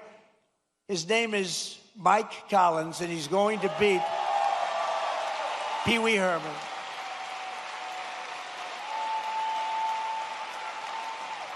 And the reason he's not here is me. He wanted to be here. They wanted to change. I said, don't change. Mike's not here. And it is my fault because we have a very big vote coming up on the military, farming, and other important things in a little while. It's going to be a little while. And I got to have Mike in Congress because he's like maybe the most, but certainly one of the most highly respected congressmen, Republican or Democrat, in Washington. Mike Collins is an amazingly respected man. He got the look. He's got the whole deal. And I said, Mike, I'm sort of here because of you. I said, Mike, if you're here, I'm going to be extremely upset with you because he has to vote. And, you know, it's razor thin We lose all the Democrat votes on all these things. Think of it, tax cuts, biggest tax cuts in history they vote against. They vote against everything. Because you know why? They have Trump derangement syndrome, that's why. But I hope you're going to vote for Mike, and you've got to vote for him because he's running against, I call him Pee Wee Herman. He's Pee Wee Herman lookalike. You know, I don't know, people don't know this, but I beat him once before as a congressional candidate. Does anybody know that? He ran for Congress a number of years ago. I got involved in the race at the request of a friend of mine from Georgia because they didn't like him, and he was easily winning. He was winning by 25 points, and there were 5 people in the race, and he was way up. He was above 50. If you get above 50, you get it. And I backed a person, Karen, you probably remember. Didn't know her at all, but I thought anybody would be better than this guy. And he went from 70 to, believe it or not, 49.9. And that meant he was now in a runoff. So he thought he had it made. And he was in a runoff. And I got involved a little bit. I came here twice. I did a couple of rallies. And she ended up winning the race. He lost. But I have to hand it to him because instead of being a congressman, he later on became a senator. If he was a congressman, he probably wouldn't have run. Who knows? I gave him a little credit for that. But he was easy to beat. He wasn't, I can't believe that he's a senator and he's not respected at all in Washington. You don't even hear his name mentioned. You don't hear his name mentioned. I mean, I hear all the names. I hear all the bad ones and the good ones. I hear them all. But you don't hear his name mentioned. He's not even a factor. But you have a guy that is the most respected, just about one of the most respected people in Mike Collins. And I hope you're able to go out and really cast your vote for him. He will bring so much. They call it pork. We call it money. But he'll bring a lot of action back to your state. He's a great guy, and he loves your state, and he's worked hard. He's got the whole package. Mike Collins, vote for Mike. And he's hard at work. He's hard at work right now in Washington. And last but not least, we have the CEO of... So I like baseball. I like baseball. But this guy's done such a great job. You know, the Mets have the highest salary in baseball, and they lose all the time. I'm trying to... And I say, maybe we could steal this guy. But the team, the way the Atlanta Braves has been managed for years, huh? For years and years. And he's the CEO of the Atlanta Braves, Mike Plant. He's been, you know, you don't realize how good he is, you know? When you have one of these guys... There are teams like that, you know, where they never go down. Then you have other teams, we're rebuilding. They've been rebuilding for years. I don't want to mention teams because I know all the owners are all friends of mine. I get myself in trouble. But they're always rebuilding. We're rebuilding. This guy never rebuilds. He just stays at the top. He's amazing. And then he loses the best player. He loses a great first baseman. I would say great first baseman. And they keep going along. And they get things for the first baseman. And he was really good. Dodgers got him. But I watched the Braves for years, and they've done such a great job. So along with one of the best managers in baseball, Braves legend Brian Snitker, who was recently inducted into the Baseball Hall of Fame. Brian, both of you come up. Would you both come up? Come on up here. They deserve a little credit. They deserve credit. I mean, I've suffered with teams for the years I've suffered. Oh, listen.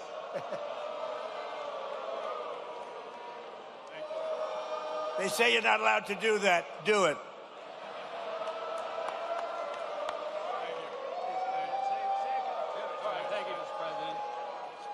Thank you, Mr. President. Welcome to Marietta. And as you can see, Braves country is a real thing. And you got a room full of Braves country right here. Mike and I presented President Trump with one of our 4th of July 250th anniversary jerseys that the team wore over that weekend. And I just wanted to tell President Trump that we're going to be back in Washington about a year from now. We're going to give him another World Championship jersey. So thank you.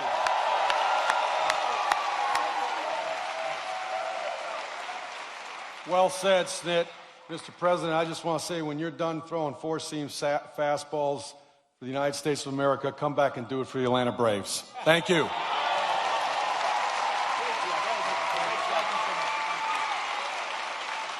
That's a great team. Those two are a great team. No, it's true. You watch you suffer with these teams for years and years. And these guys, every year, they have a great team. So that's called talent. Some people have it, some people don't. Most people don't. But under the Trump administration, Georgia is prospering again and America is winning again because we finally have a president who puts America first. We put America first. And I'm so proud of it, under my most favored nation, if you look at our policy on drugs, we have a most favored nation policy, meaning of all the nations in the world, we have to get the most favored price. And it wasn't easy, and I'm not going to bore you by saying I had to get other nations to approve it. And I did threaten them with tariffs if they didn't approve it. And I threatened the drug companies. I threatened everybody to get this done.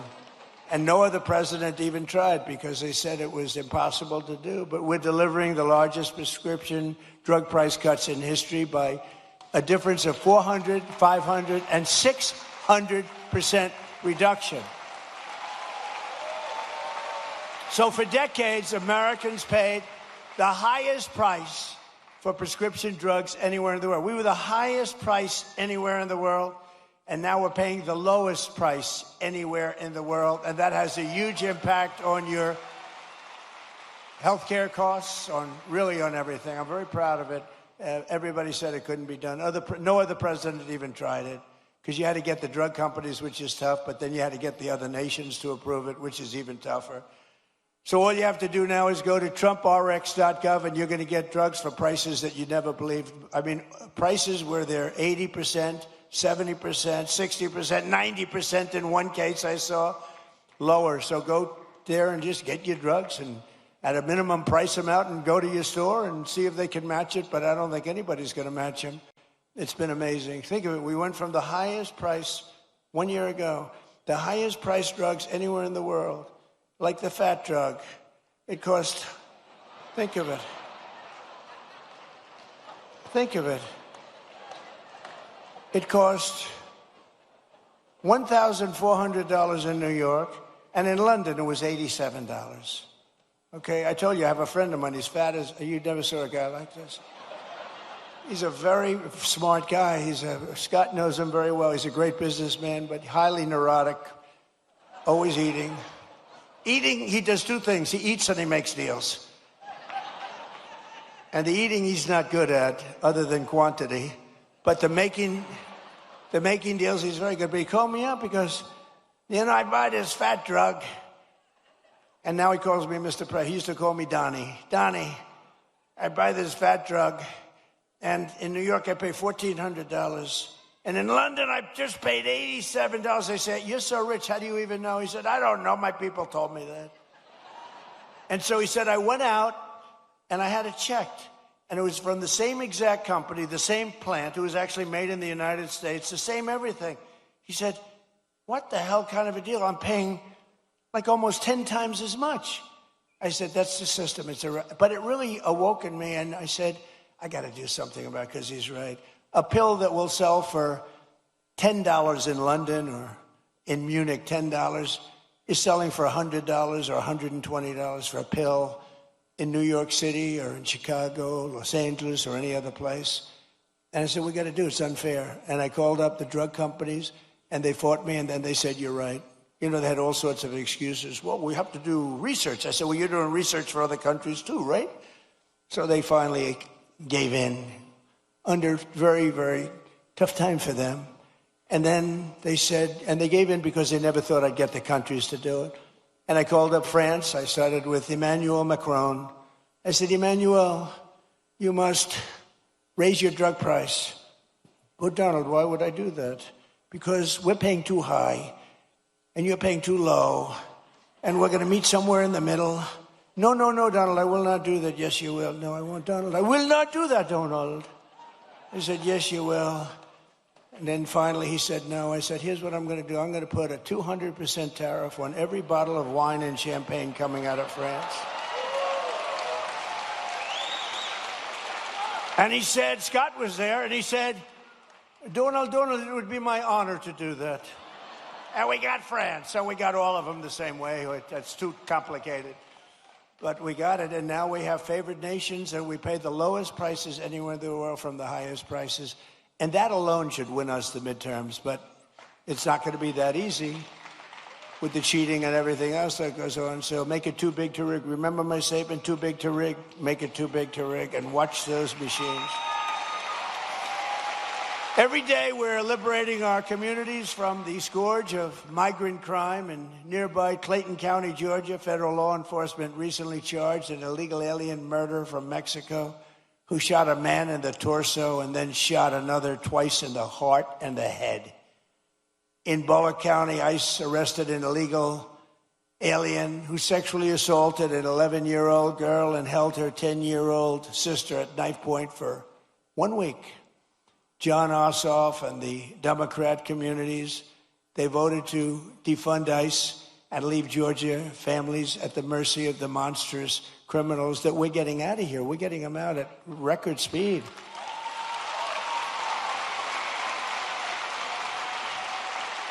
And by the way, we always stand with the heroes, the patriots of ICE and Border Patrol. Always. They take such abuse, and they do their job.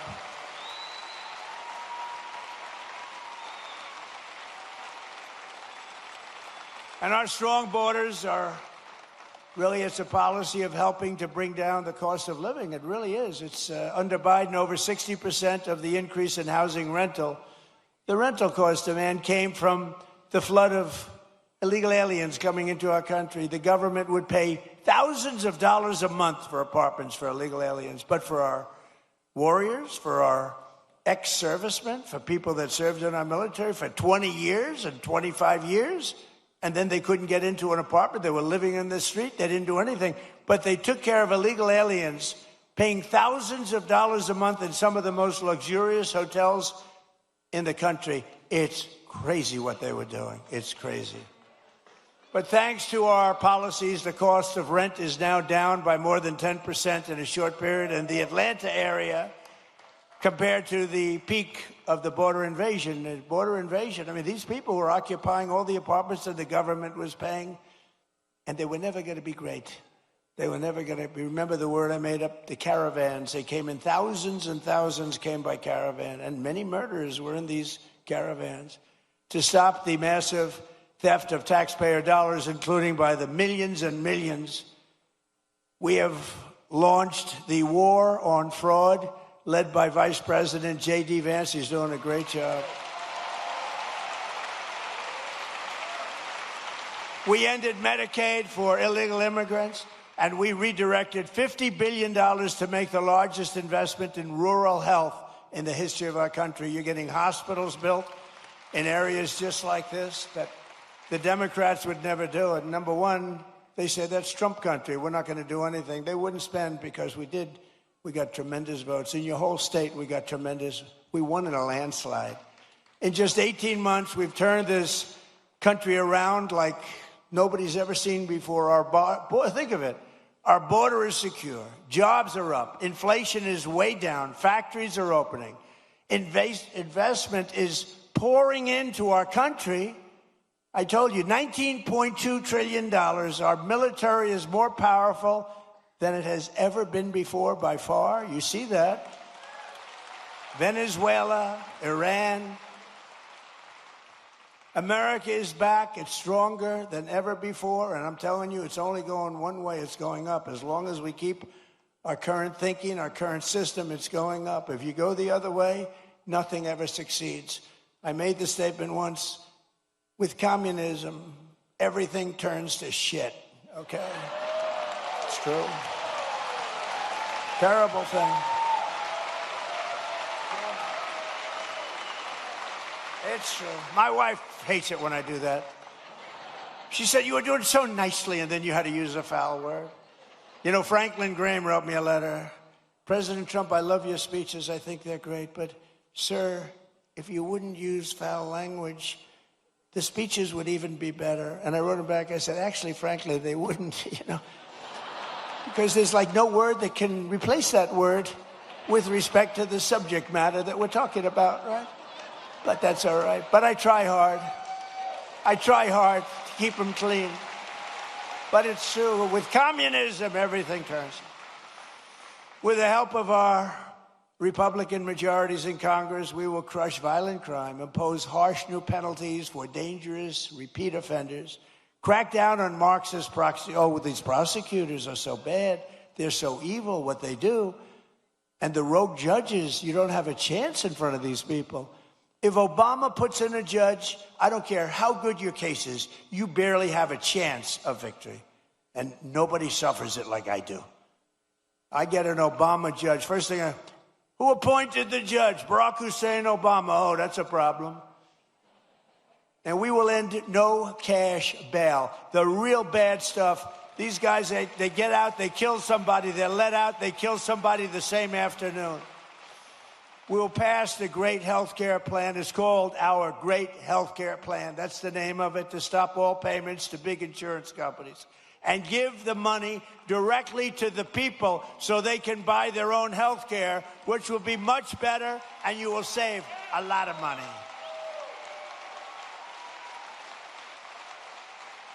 Because as you see, Obamacare is a total disaster.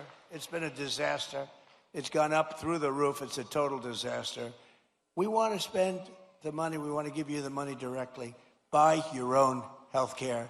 What's happening is these insurance companies take in billions and billions of dollars, and they don't give a damn about you. And you go out and you get crummy health care at a price that's unaffordable.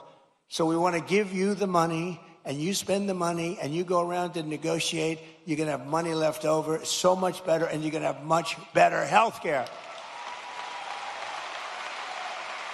And finally, we have to pass the Save America Act to defend American elections.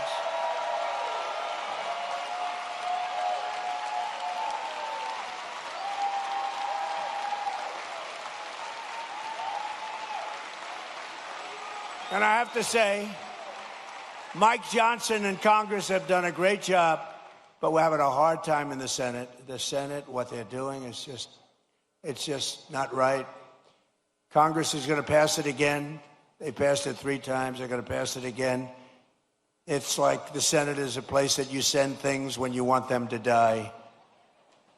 We can't do this, and we're not going to take this any longer. We're not going to take it. You know, I'm trying to be nice, trying to be really nice. You saw we had a big victory last night in Arizona. I've had victories everywhere. But we're not going to be able to take it much longer. When they can't get past voter ID, proof of citizenship, no mail-in ballots because they're crooked as hell. So right now, Congress is working to get as much of our plan as possible into the budget bill to identify and really terminate. Look, what they should do, very simple. A lot of you don't know about filibuster. They should terminate the filibuster and approve everything. Because the Democrats are going to do it. The Democrats are going to terminate the filibuster as soon as they have a chance. And then they're going to approve Puerto Rico and D.C. as a state. They got 4 more senators. They're going to end up with 12 more congressmen. They're going to get like 40 electoral votes. If they are allowed to do that, by that time I'll be sitting home.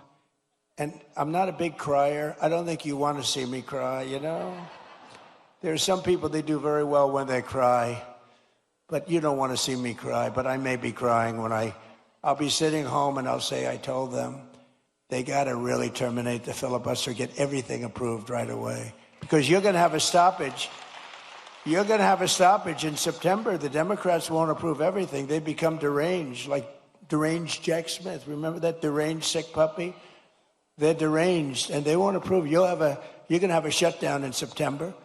And in 2 years later, you have the debt ceiling bill. They would love it. I call it the 1929. You know what 1929 means? That was not a good year. And there's no reason for it. They should terminate the filibuster. Everybody call John Thune at the Senate. He's the leader of the Republican Party, and tell him to get this stuff approved.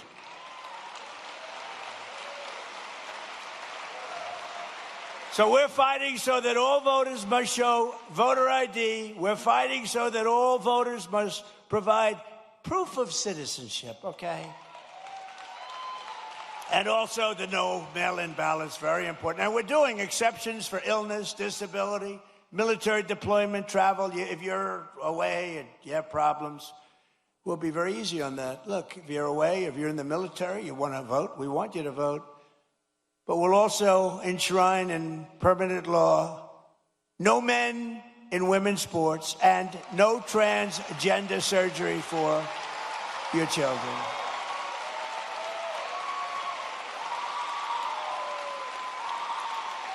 So, ladies and gentlemen of Georgia, the golden age of America is upon us. We are in the golden age. This is the greatest we'll ever be. And together, with your help and the patriots all across this magnificent land, we love our country. We will make America powerful again. We will make America wealthy again. We will make America healthy again. We will make America strong again. We will make America proud again. We will make America safe again. And we will make America great again. Thank you very much. Thank you, Georgia. Thank you.